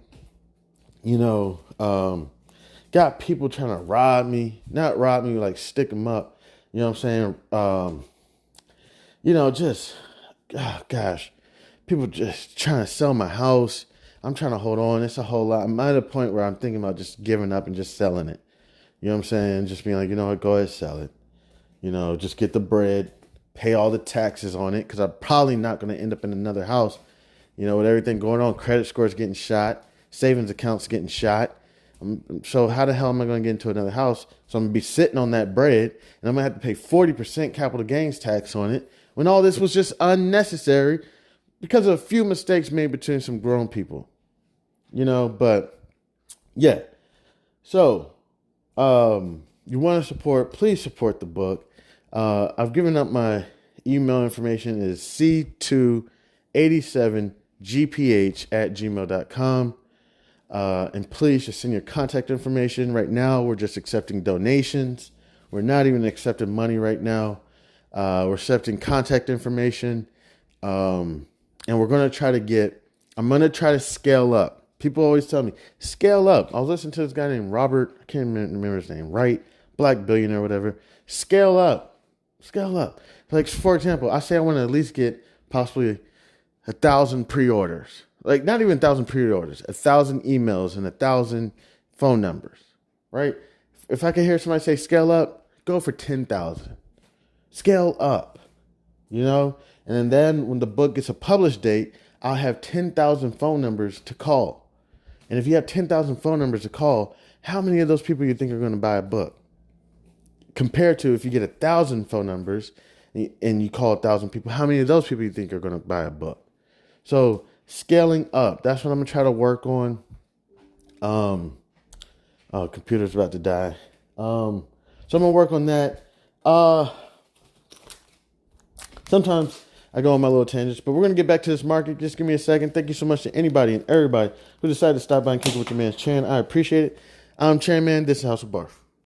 Yo, what's good? It's Chairman, House of Barf. Yo, this is a little game that we do play in my house.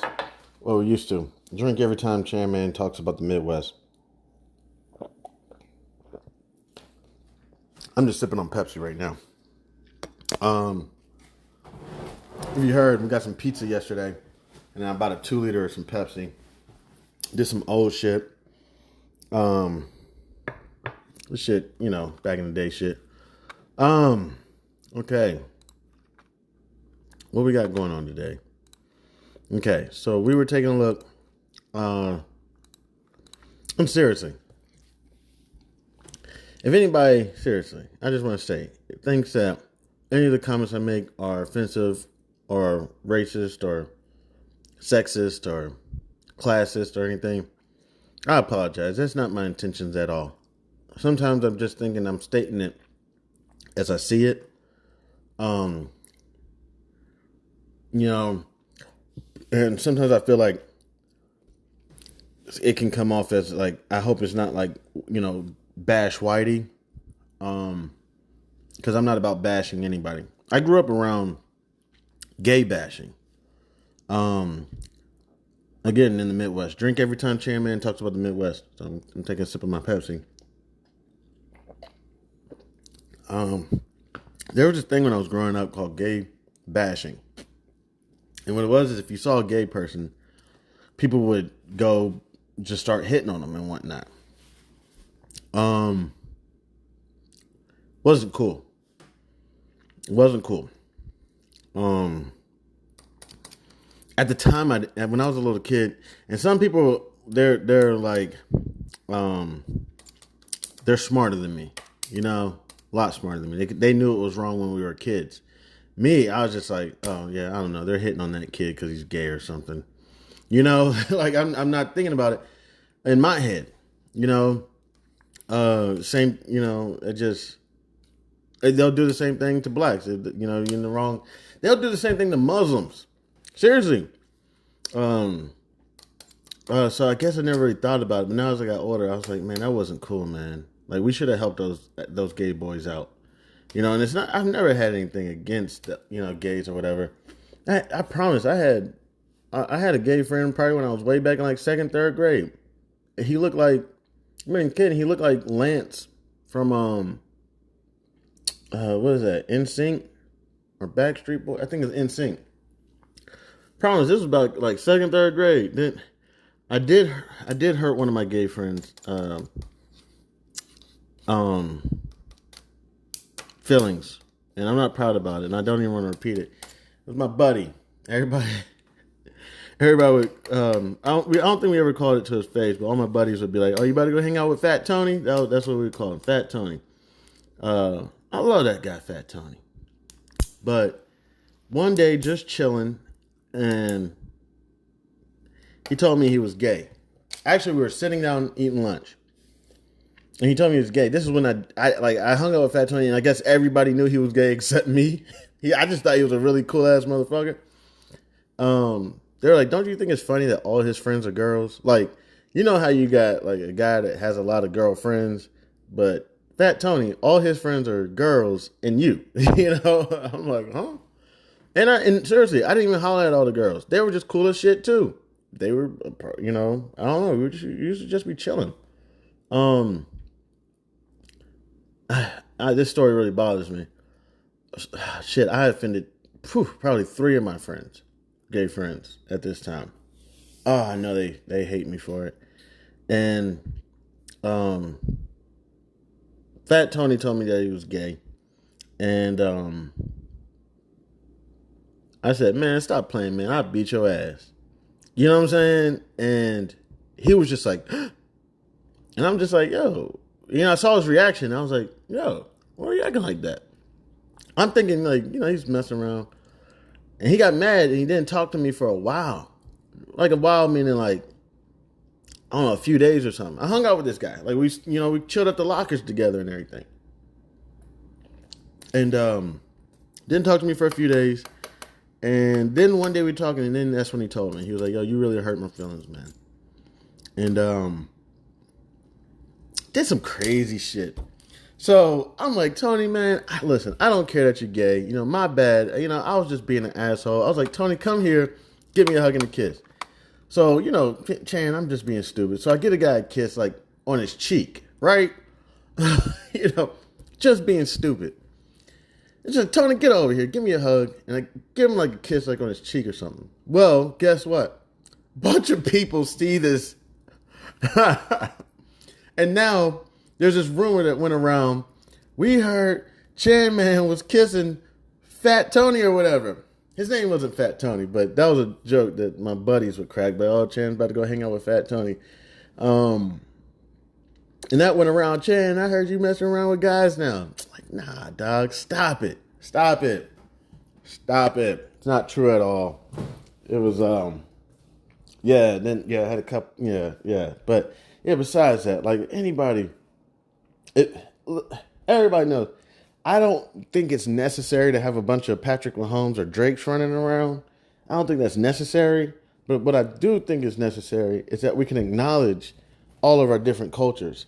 You know, like, and with people, and they're different, you know, cultures, nationalities, just acknowledge them as they want to be acknowledged.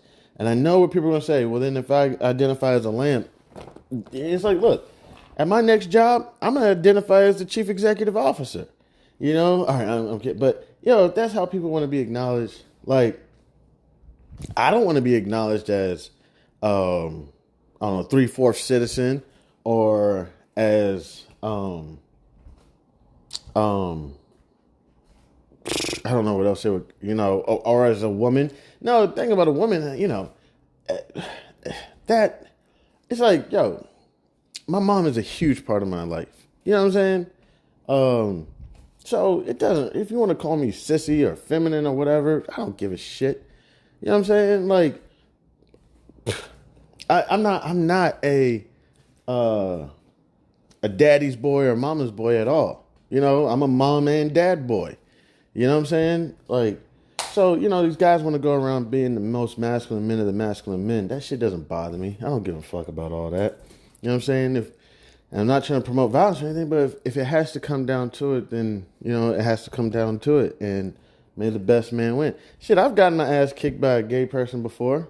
I have. Got in a fight with this gay, it was a gay guy. Knocked the shit out of my tooth. Yeah, we weren't fighting over that. We were fighting over, I don't know, it's probably a game or something. You know what I'm saying? Squared up with him. You know what I'm saying? Motherfucker had some unnatural strength. Knocked the shit out of me. I mean, I ain't like pass up. I was probably like 13 or something. You know what I'm saying? Just fighting this gay guy. You know what I'm saying? Dude was strong. You know what I'm saying? Knocked the shit out of my mouth. Yeah, take it easy. Not like, just saying, so, have nothing, honestly. I just want to get that, nothing against nobody. I think we could all sit around, talk, get shit figured out. There are some things that I do just like, I got to set the boundary sometimes. Okay. Now, one thing I do believe in is rape, statutory, unconsensual, shit like that. That shit is kind of like off my plate. Like, yo, if she says no or he says no, whoever it is, whoever says no, no. And definitely leave the youngsters, the young angels, leave them alone. Definitely. You know what I'm saying? I know, trust me, if I was, 13, 14, 15, you know what I'm saying, and some 40-year-old woman came hollered at me, I would say it was consensual. I'd be like, no, she came hollered at me, and, I just went back to her place, and, she offered me beverages, and no, it's okay. Man, you don't know what you're doing. You don't know what you're doing. And one, the mental trauma that you're going to go through as you get older, you know what I'm saying? Knowing that, oh shit, that wasn't right. I got pried on by, even if she was 30, you're 15. Now 30 and 18, okay, but still. Now the question is, see, this is where I get a little confused. Where I'm like, okay, let's say it's a 15-year-old and a 30-year-old. I don't know how they're talking. I don't know how they're interacting. But I guess, like, the parents are involved. You know what I'm saying? And the parents know they're talking. You know what I'm saying? Like, I'm like, I don't know. You know what I'm saying? Like, I guess, that's where it's like, because, I don't know, you hear it, like, I don't know, I heard some cases on surviving such and such, where they're like, yo, the parents knew. And it was like, whoa, so what do you do in that situation? It's like, do you arrest the parents or, you know what I'm saying? Like, I don't know. Like, I don't know. That part, I get a little lost. Like, I don't know, the parents are giving their consent, you know what I'm saying? But still, no intercourse at all. At all.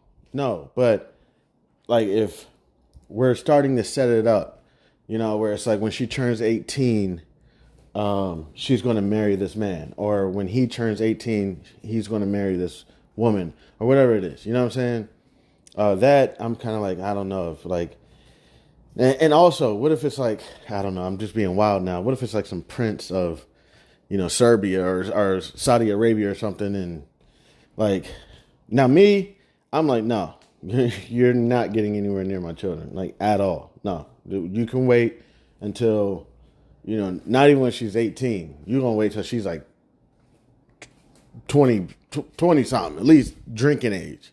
Give her a second. When you're 30, 31, she's 21, maybe, okay, now we can talk or whatever. But no, not getting anywhere near my children at all.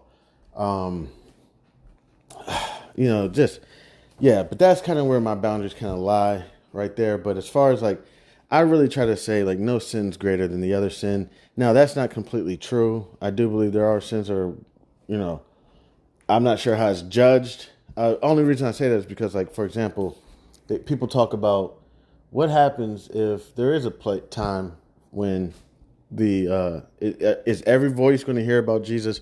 The way I was raised, every voice has to hear about Jesus before the world comes to an end, and everybody has their choice.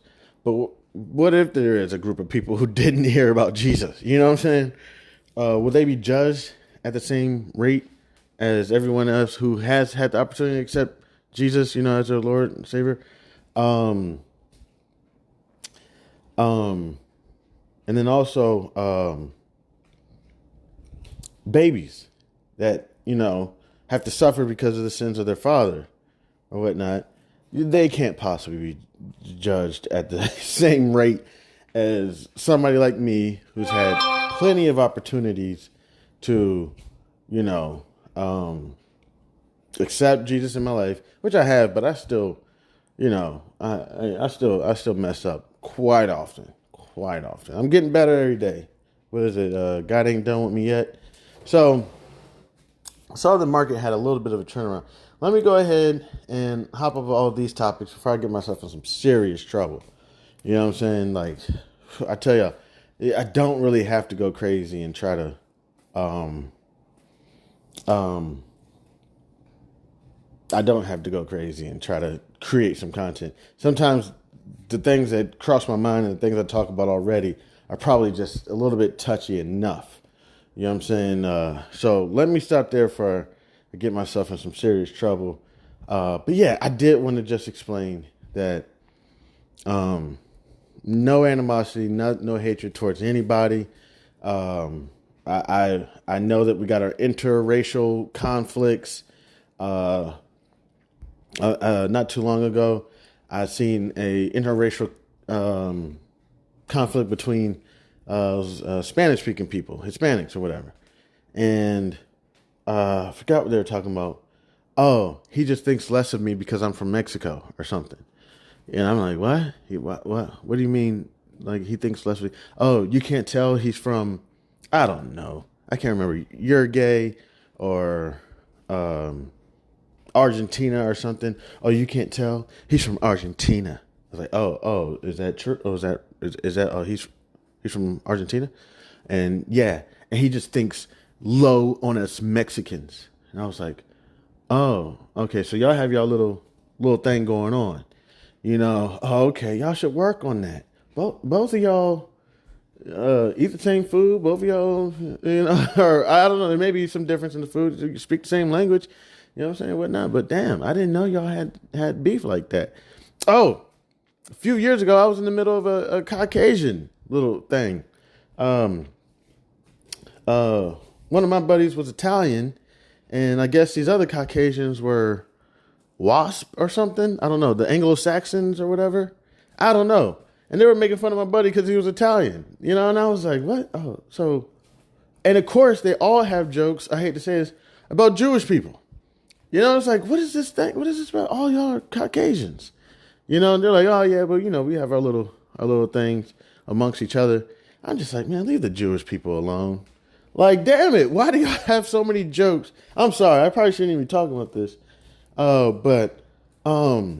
Yeah, I saw that. They were just, I don't know, messing around with my buddy because I guess he has more style than, I guess, other Caucasian people. He likes to dress a little fresher than other Caucasian people and whatnot.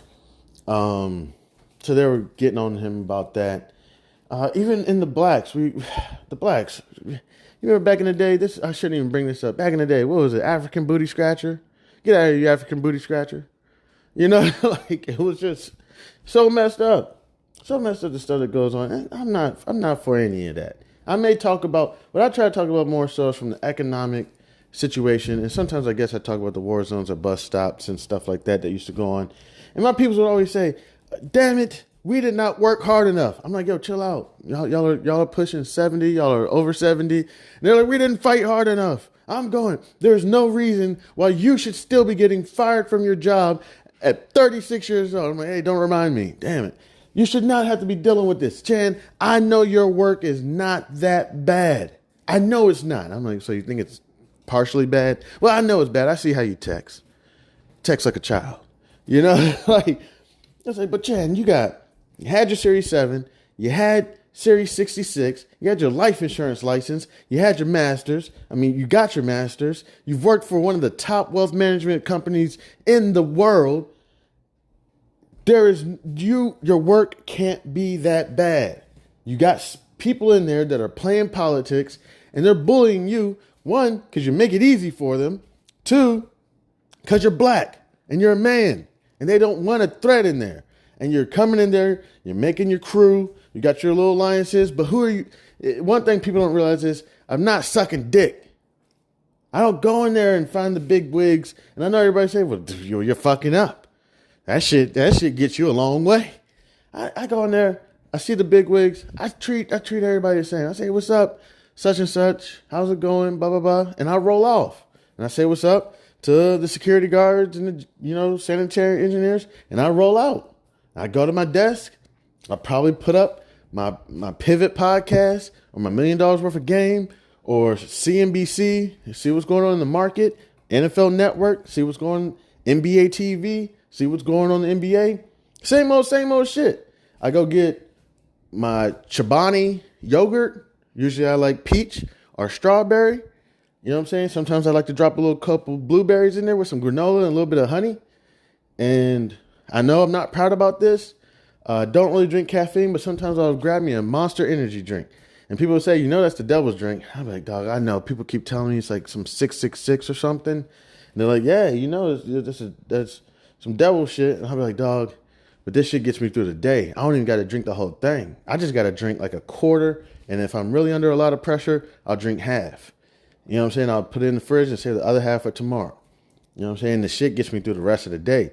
Even past 5 o'clock when I got to go to the extracurriculars, shit, I still got energy till about, shit. Sometimes it doesn't wear off, you know, but usually I'll have it until about 8:30, you know, 8 until, you know, once I get back from my extracurriculars, you know, that's probably when it's going to start wearing down, you know, and I'll just be doing the same shit, just trying to work on my cases. And one thing that I think people hate is because I like to maybe go into a little bit too depth. I probably work just a tad bit too slow. But it's not that I'm working slow. It's just that I'm trying to analyze everything. Because you got to remember, you're dealing with scam artists. So, for example, in Prince George's County, we got this thing that's coming up about clear book bags. You know what I'm saying? This is going to be one way to prevent drugs and guns and stuff getting into our schools. You know what I'm saying? It's just one step. What people got to realize is deterrents are huge against criminals. Just a deterrent. Deterrent meaning, like, for example, they'll say, always keep a man in the house. I'm not trying to be sexist or nothing. If you're a woman, if you're a single woman, just call your dad up, your uncle, your brother, whoever it is. Immediately, if you can, you know, it's kind of strange, but go around, meet your neighbors. Boom, boom, boom. Hey, hello, new to the community, blah, blah, blah. Supposedly, you know, I don't know, criminals or whatever, pry on single women. So they always say, just keep a man just stopping by. Hey, what's up? Come and take your trash out. You know what I'm saying? And what that'll do is that'll make people see that man in and out of there. And they'll say, you know what, don't go mess with it. Not saying they'll say it, but they'll kind of subconsciously say it. Man, if we mess with her, there's always this black guy that's in and out of her spot. You know what I'm saying? So, you know what I'm saying? But they see her, she ain't never got nobody over there. Let's just go say what's up to her. You know what I'm saying? And you know, women, they're so nice and friendly, sweet. You know, not all of them. I'm just saying general. Sometimes they can be more aggressive than men, but you know, just, hey, oh, look, it's the gang, the people who are always hanging outside, and they want to come say hello to me now, you know. So, little deterrents. They even say, if you just put even a fake camera outside your house, a fake one, you know what I'm saying? Shit don't even work. That shit was from the last homeowners. We haven't even set that shit up yet. That shit will deter people. In your car, if you have an alarm that blinks, the blinking alarm, that may deter somebody. These are just little deterrents. These are not even the booby trap or the, 45 or the shotgun. This is the deterrent. You know what I'm saying? This is how you can get approximately, I'm not even sure, probably let's say somewhere between 70% of criminals just to go somewhere else. Unless they're like some mass, we're going to hit all these houses in this neighborhood. You know what I'm saying? That's how you're going to be able to just deter a huge number of criminals away. So I'm looking, but other than that, you got to realize these criminals, these scam artists, they're always going to figure out a way. That's what they do. That's what it's all about. So you got a clear book bag. What are people going to do? They're going to figure out how to get it in anyways. You know what I'm saying? Yo, you going to give me that pack tomorrow? Yeah, I got you. You know what I'm saying? Where are they going to hide it? They're going to hide it in between the books or whatever they can, in a notebook, whatever it is, in their drawers. People are going to find ways. Come on. I mean, you go to correctional facilities. They said, man, I got drugs on the inside, got drugs on the outside. You know what I'm saying? Like, people go and figure shit out. You know what I'm saying? Like, not saying that we can't stop it, but that was one reason why I was working just a little bit too slow, because I'm trying to see and think. So when you do an investigation, I'm not saying that I've ever done any in-depth investigations. Trust me, some really intelligent lawyers and everything. So proud of them all the time. I still look at some of the cases, like I see it on the news, and I'm like, oh, snap, look at them. They shut them down. Or they find them. I'm like, yo, y'all go do your thing. But with the investigation, it's kind of like working backwards a little bit and forwards and sideways, you know. So somebody throws something at you. They're like, oh, such and such hit me, right? That's where you come in at. Such and such hit me. Now you got to work all the steps. Okay, I'm looking at them. I don't see any bumps, any bruises.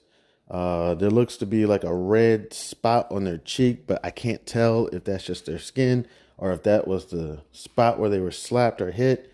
And then you see who the other individual is. You look at them, you're like, oh, their stance looks a little guilty. Okay, their eyes, it looks a little guilty, but okay, I'm not sure if it's true or not. And the other person says, no, I didn't. Of course. So what you have is you have a claim. This person claims that they've been hit. This person is throwing a counterclaim saying that they did not hit the person. So now we're stuck here trying to figure out multiple things. So what really happened? Is it really worth going through all the effort to figure out what really happened? Is there a way that we can settle this? You know, so you're trying to walk through all these steps. And now, of course, in the court of law, the way that they're going to figure out how serious people are is they're going to start throwing fees and fines at you. All right, you want to state your claim? $1,200.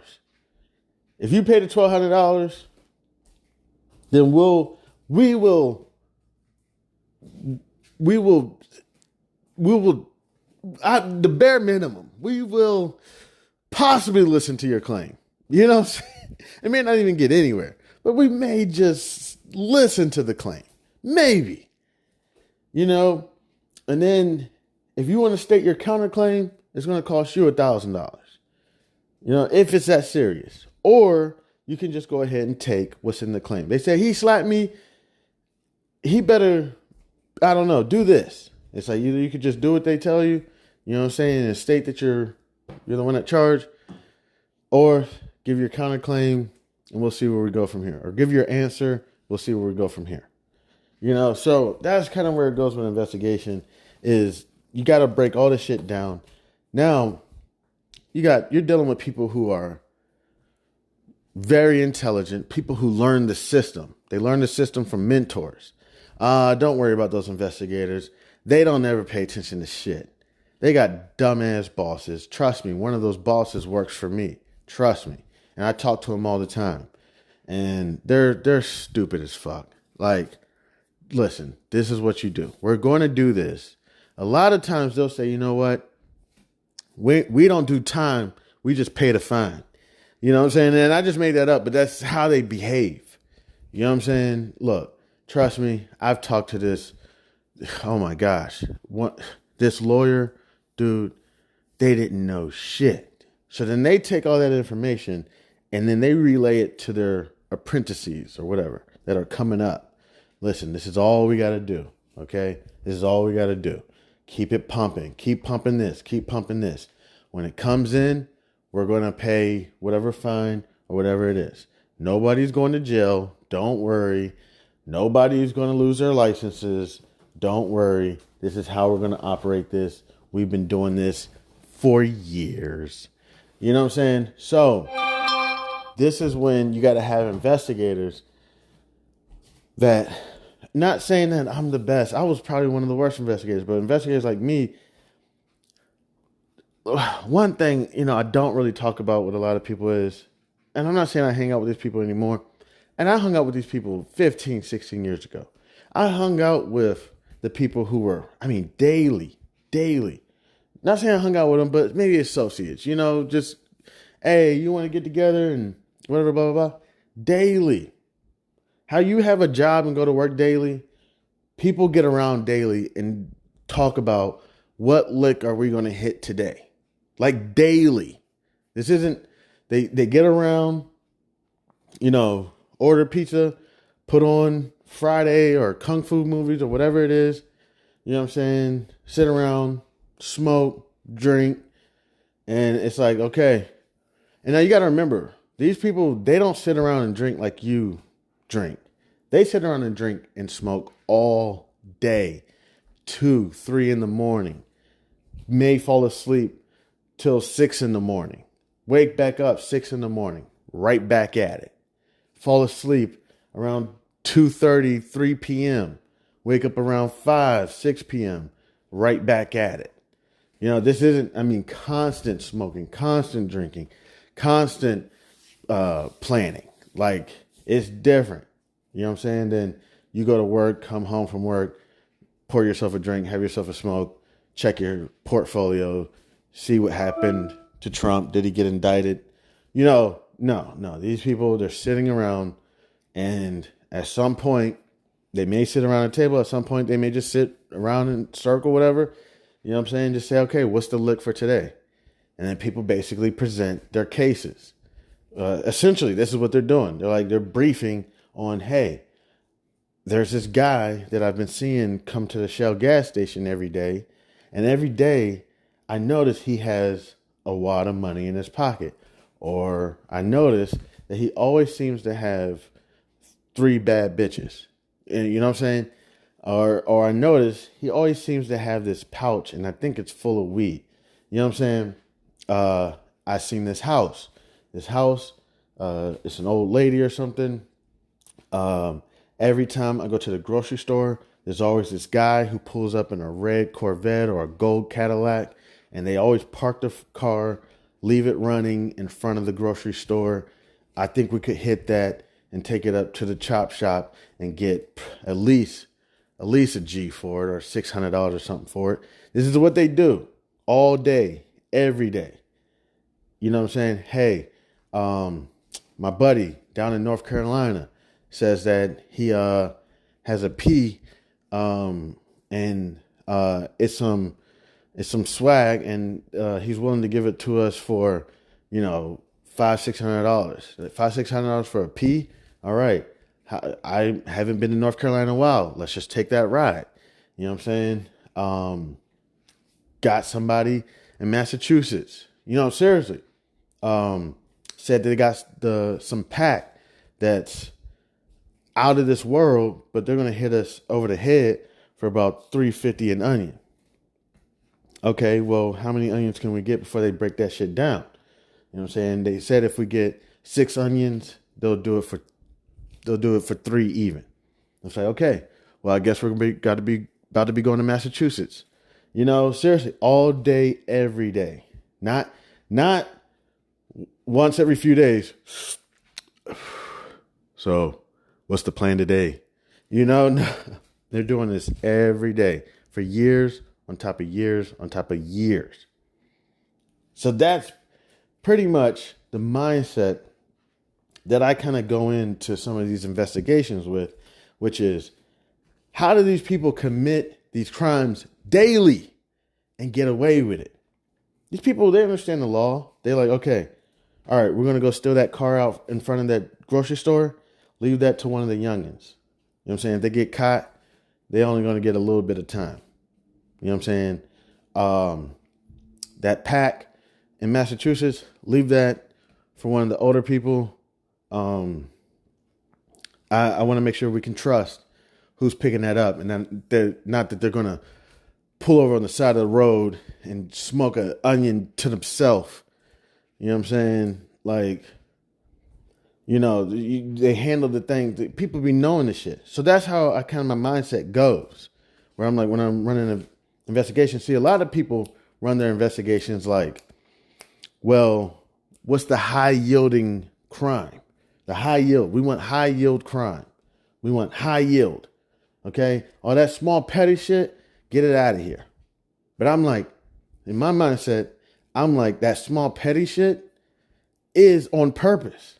They're like, yo, send the youngins out to sell those nick and dime bags. Okay? Send the youngins out to go do that. If they get caught, they'll just do a little bit of time. They'll be out tomorrow. You know what I'm saying? Send the youngins out. Youngin gets caught. They are in the holding cell. They get out. So my mindset is like, we got to be on top of all that shit. And it's not take every bait. You know what I'm saying? But sometimes you do get caught in a situation where you may have overlooked something. And that's why you need mentors. You need wisdom. And they say, Chan, you overlooked that. And actually that right there is huge. And I'm like, oh shit. See, what you don't understand is how many times have they done this flip? See, that's something you're not thinking about. You're thinking they just did it to this one person. Oh yeah, that's all they did. You know, the person lost $1,200. You know what I'm saying? So then they turn around, well, how many times did they run this gig? How many times did they run it? They may not just be running it with this one person. And I'm like, oh, okay, cool. And you learn and you keep going. So that aspect was never really appreciated. You know what I'm saying? Never really appreciated that I was taking my time. Also, worked for a wealth management company. And everybody always says, oh, well, I worked for a wealth management company too. Or, oh, I was a police officer too. So I really have a great mindset. Or I'm a lawyer, so I have a great mindset. I think everybody really has great mindsets. Lawyers are truly intelligent, very intelligent human beings. Seriously. Can write well, can speak well, can dress well, very disciplined. Maybe not all lawyers, but, lawyers are very intelligent. Some things I do think can be brushed over, because they're always looking for that case. What case can we send to court and get trialed and get money? You know what I'm saying? So they're bringing in millions and millions of dollars to the company.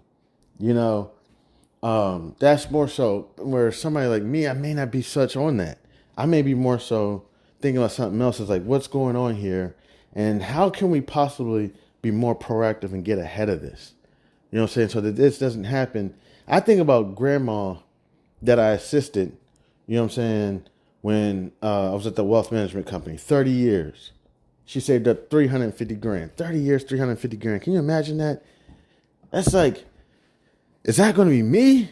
30 years, 300, I imagine I'm going to have more in my account than that, but it's a reality. And we got to protect that $350K from people before it even happens. And man, I talked to some great investigators. Man, there's some great investigators out there. Fantastic. Oh man, I love working with great people. It's the best. Intelligent, non-patronizing, non-condescending, hard workers. Love working with great investigators. And seriously, there's some great investigators out there. They have so much data and stuff that they got put together. So many things that they're watching all at once. Verbal skills are great. Written skills are great. It was awesome working with them. And sometimes they didn't seem like they were racist. I love working with somebody who doesn't seem like they're racist. Other people, there's a lot of people, they all seem like they're racist. You're just like how sometimes I hear shit. And I'm like, yo, are they saying nigger? Sometimes I hear shit and I say, oh, that was racist. But it may not be, and I got to work on that. That's something I got to work on. But again, getting into shit, I know I go off on my little tangents. This tangent was about 36 minutes. And we got to get back to these markets. Still didn't finish up my Foot Locker trade that I wanted to work on. But I do want to say thank you so much to everybody who decided to stop by and listen to your man, Chan, man. Oh, this contract is going down. Oh, I lost it. I was so close. Now it's just trading at $3.20. I've broken even. Oh, shit. I put my thing at 340. It didn't reach 340. It reached it reached 340. But it didn't sell. But I do have a trailing stop in. So we'll go ahead and touch on this real quick. Thank you so much to everybody who decided to stop by and kick it with your man Chan. I appreciate it. I'm Chan Man. This is House of Barf. Yo, what's good? It's Chan Man, House of Barf. Now, one thing I do want to clear up. A lot of people get concerned when they hear about me being a former investigator or / a little bit of an analyst, whatever. They think, oh snap, he's a snitch. For the most part, I was in the securities field. You know what I'm saying? If you committed a crime right in front of me, I couldn't even call I'd have to call someone else. You know what I'm saying? Like, unless you were running like some Ponzi scheme or something, I had nothing to do with you. I really could care less about what you got going on. There's nothing I could do. At the most, I may be able to get that information to the right regulator. You know, at the most. So, you know, if you're running some human trafficking, not anymore or something. There's nothing I could do. But what I could do is, because of the connections you build, and that's one thing I hate about getting terminated, is there's some people who I really fucked with. You know what I'm saying? But whatever. I may have a quicker connection to, local authorities. Like if somebody's about to commit suicide, you know what I'm saying? Let's say you're like, oh, somebody's standing on top of that building, they're about to jump. I'll probably have a quicker connection to local enforcement. Or if there's like some human trafficking or some shit, I may have a quicker connection to the FBI, considering that we may have worked together. Not saying that I have worked with local law enforcement or the FBI or whatever, considering that we may have built that connection through maybe some scam that crossed over into the FBI's jurisdiction or something, so that may be possible, but nah, I wasn't looking at anything anybody else is doing. So again, working on this Foot Locker trade, which I should have already had the order put in, just in case it's happened, but the contract has already came down. So essentially what I'm thinking is, okay, so we have our long put position in the break even. I don't have my book up. The break even for a long put position. See, when I Google it, I type, here, let me just say it. What is the break even for a long put position? Okay. What is the break even for a put position? According to Investopedia, for a call buyer, the break-even point is reached when the underlying asset is equal to the strike price plus the premium paid, while the BEP for a put position is reached when the underlying asset is equal to the strike price minus the premium paid. Okay, so it's strike price minus premium. So let me go.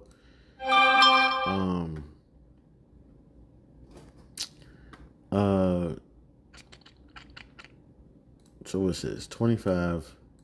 I promise I probably said some shit and I'm going to get my ass kicked one day. I don't really be meaning to offend anybody, but people be like, oh, sometimes some of the shit you be saying just is wild.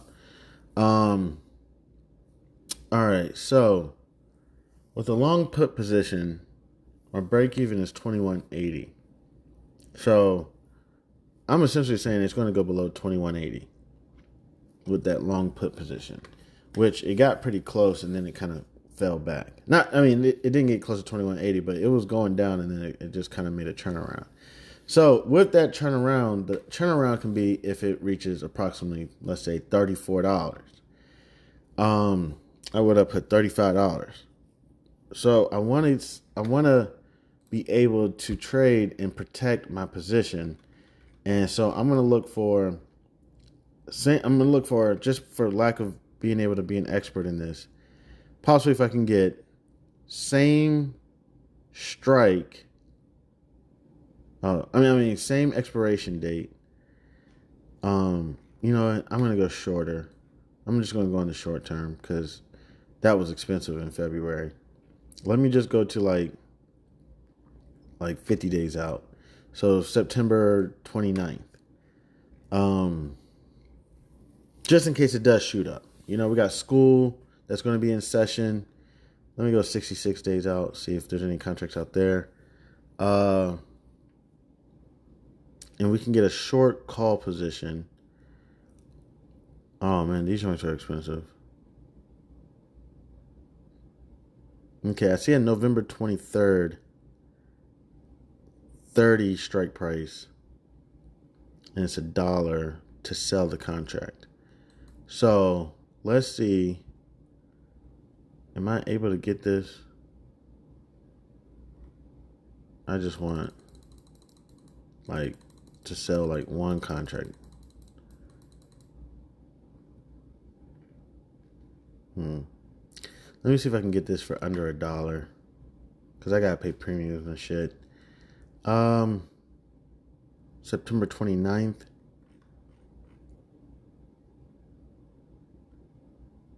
Okay. So September 29th.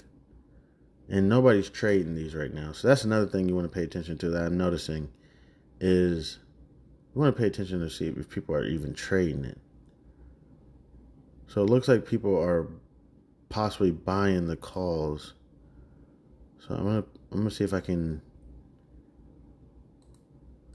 sell a contract, a call contract. I'm gonna try to sell one. See if I got enough bread for one contract.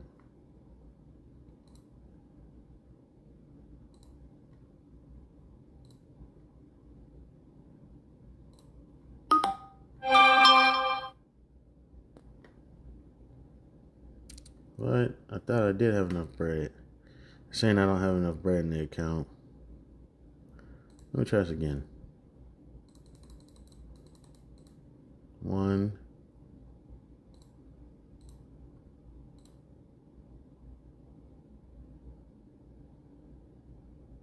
See, I don't have enough bread.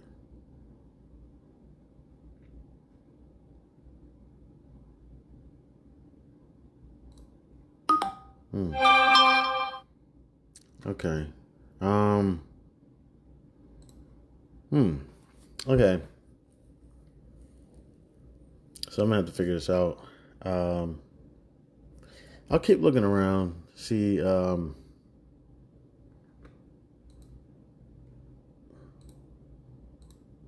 not understanding why it's saying I don't have.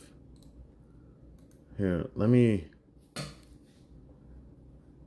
cancel this order and see if I got enough bread now. Sell a call. I'm gonna do market. February. What did I say? It was like September 23rd.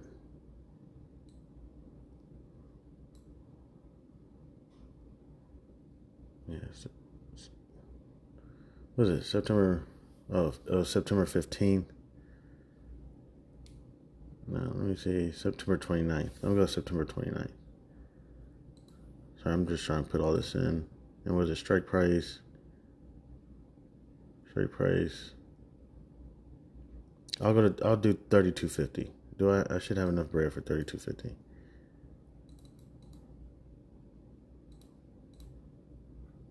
Because people ain't trading that as much. And I could probably still buy it for 15 cents. And then I guess sell it for like 25 cents. And just make, what's that? 10 cents. Make what, like $1? Let's see, 10 cents times. And that's what I mean. I'm trying to get these numbers right. Oh, I could probably make like $10. Let me see. It is being traded. Saying this is not being traded.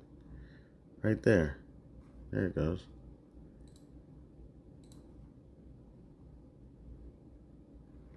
But what's the probability by September 23rd that this is going to be at $32?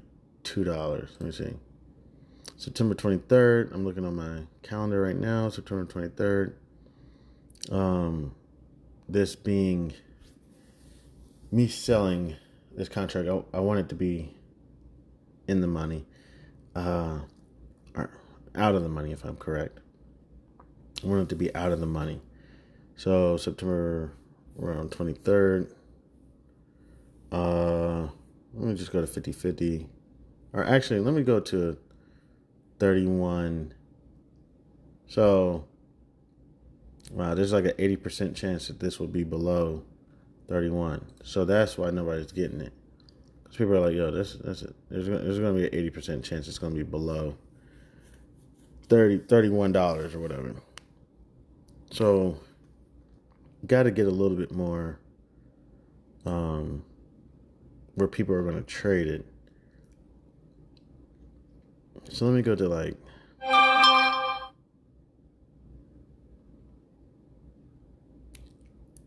I guess like October, and see if I can get it at around strike price like 25. I'm gonna go to October. Probably not gonna be able to afford it. Yeah, see, people are trading puts. My put is doing a, yeah, they're trading puts right now. Nobody's buying calls. So I may be able to sell this call at a lower price or something. Okay, I'm starting to get it. Sorry I be going on my tangents. You know, I'm sorry, man. You know, it started off, I did it the first couple times, about 150 episodes ago, where I was like, you know what, Chan, you got to do something to make these people meet you and understand. See, people are buying puts right now. So I need to sell my put and see if I can get some bread. I'm going to try to sell my put at $3.40. Let me just go ahead and just do a limit order, period. I'm going to cancel this, and I'm just going to do a limit order. And I'm going to put it at $3.50. See if I can get some more bread for it.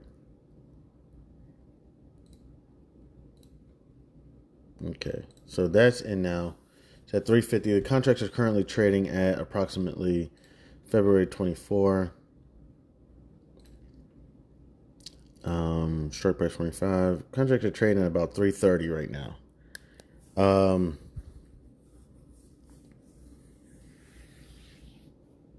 And these contracts are trading pretty high. Okay, so that's why you gotta really get these numbers accurate. It didn't execute. I was just updating some news. I don't even know what it was. Because these contracts, these puts are trading. You know, people want these contracts. So, can I sell a call? But nobody's buying calls. So it's best to buy a call. Okay, so let me buy a call stating that it's going to go to about $35. Not saying it will, but let's just say it will. So I'm going to buy a call in February 2024. Do I want to buy that call? It's only going for 85 cents.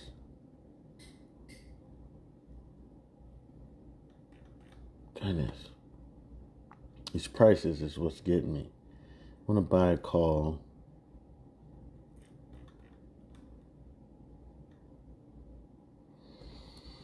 I'm gonna see if I can buy this one. I'm gonna buy a call. It's a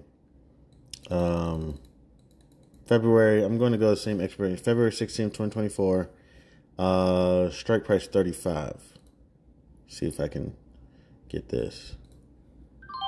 Okay. So that executed.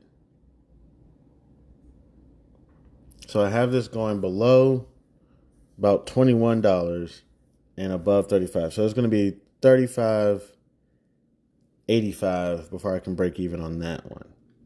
But again, it's February, you know.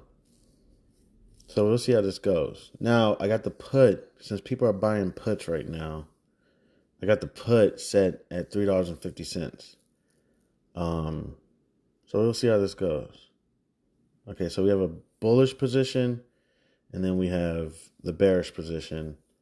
The bull position is way too high. It's way too high. $35. It's outrageous. Again, if I had it, I have Foot Locker going to $35, but I don't think it's going to go far above by February 2024. But we'll see how this goes. All right, we're going to take a break on this Foot Locker position. Just kind of watch it. That's not really what I wanted to do. That 35 is extremely high to me. Let me see. What's the probability that it'll hit 35 by December? Let me see. I'm going to go to 35. There's like a 90% chance it'll be below $35. Yeah, so that was probably a bad trade. I'm probably going to go ahead and just take the loss on that real quick. And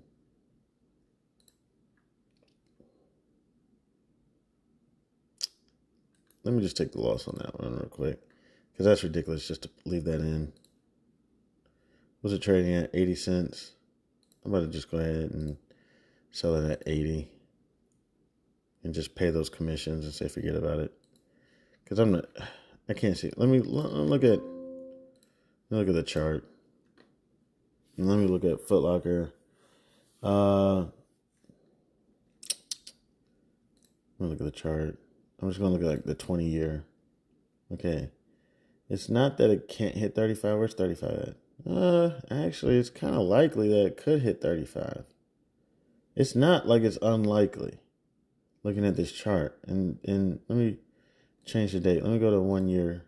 In 1 year, the high was 47. For it to hit 35, I mean, it's crazy, but it'd have to break like 6 resistant lines, like 1, like 2, like 3. You know what I'm saying? And then it would be at like 35. It's not that it's not possible. So we're kind of just chilling that, but the strike price is way too high. If it doesn't hit 35, then I'm gonna be forced to buy it at 35. You know, so it could be at $25 and I'm buying it at 35. You know what I'm saying? So it's a little bit ridiculous. Let's just see kind of how things go over the next maybe day or two. See how this performs. Yeah. Okay, cool. The thing that I'm enjoying is that I'm kind of getting what I'm doing now. But what is my logic behind what I'm thinking? Like, for example, Foot Locker. We got new CEO, ran Ultra Beauty. Ultra Beauty, I forgot what it was. Let's look at the peers. Foot Locker's peers and kind of see what they got going on. So Boot Barn Holding, Carter's, Abercrombie Fitch, and The Buckle. Okay. So 52-week change, they're down approximately 18%. Market cap, they're average with the rest of the industry. They fluctuate about 1% with the market on the lower end. Okay. Dividend yields approximately about 6.25. Okay. Felt like I got a dividend. Let me check that out. Yeah, their dividend's approximately 6%. Are you crazy? I got to get rid of this put position. This put position is probably not a good idea. I got to get rid of this. I'm going to change it to 340. I'm going to probably keep one contract. Just in case, or I could buy a call and sell a call. Does it really matter? I guess you got to look at the contract prices. Come on, let's get this thing to trade. All right. So I'm going to take a quick pause. Thank you so much to anybody and everybody who decided to stop by and kick with your man Chan. I appreciate it. I'm Chan Man. This is House of Barf.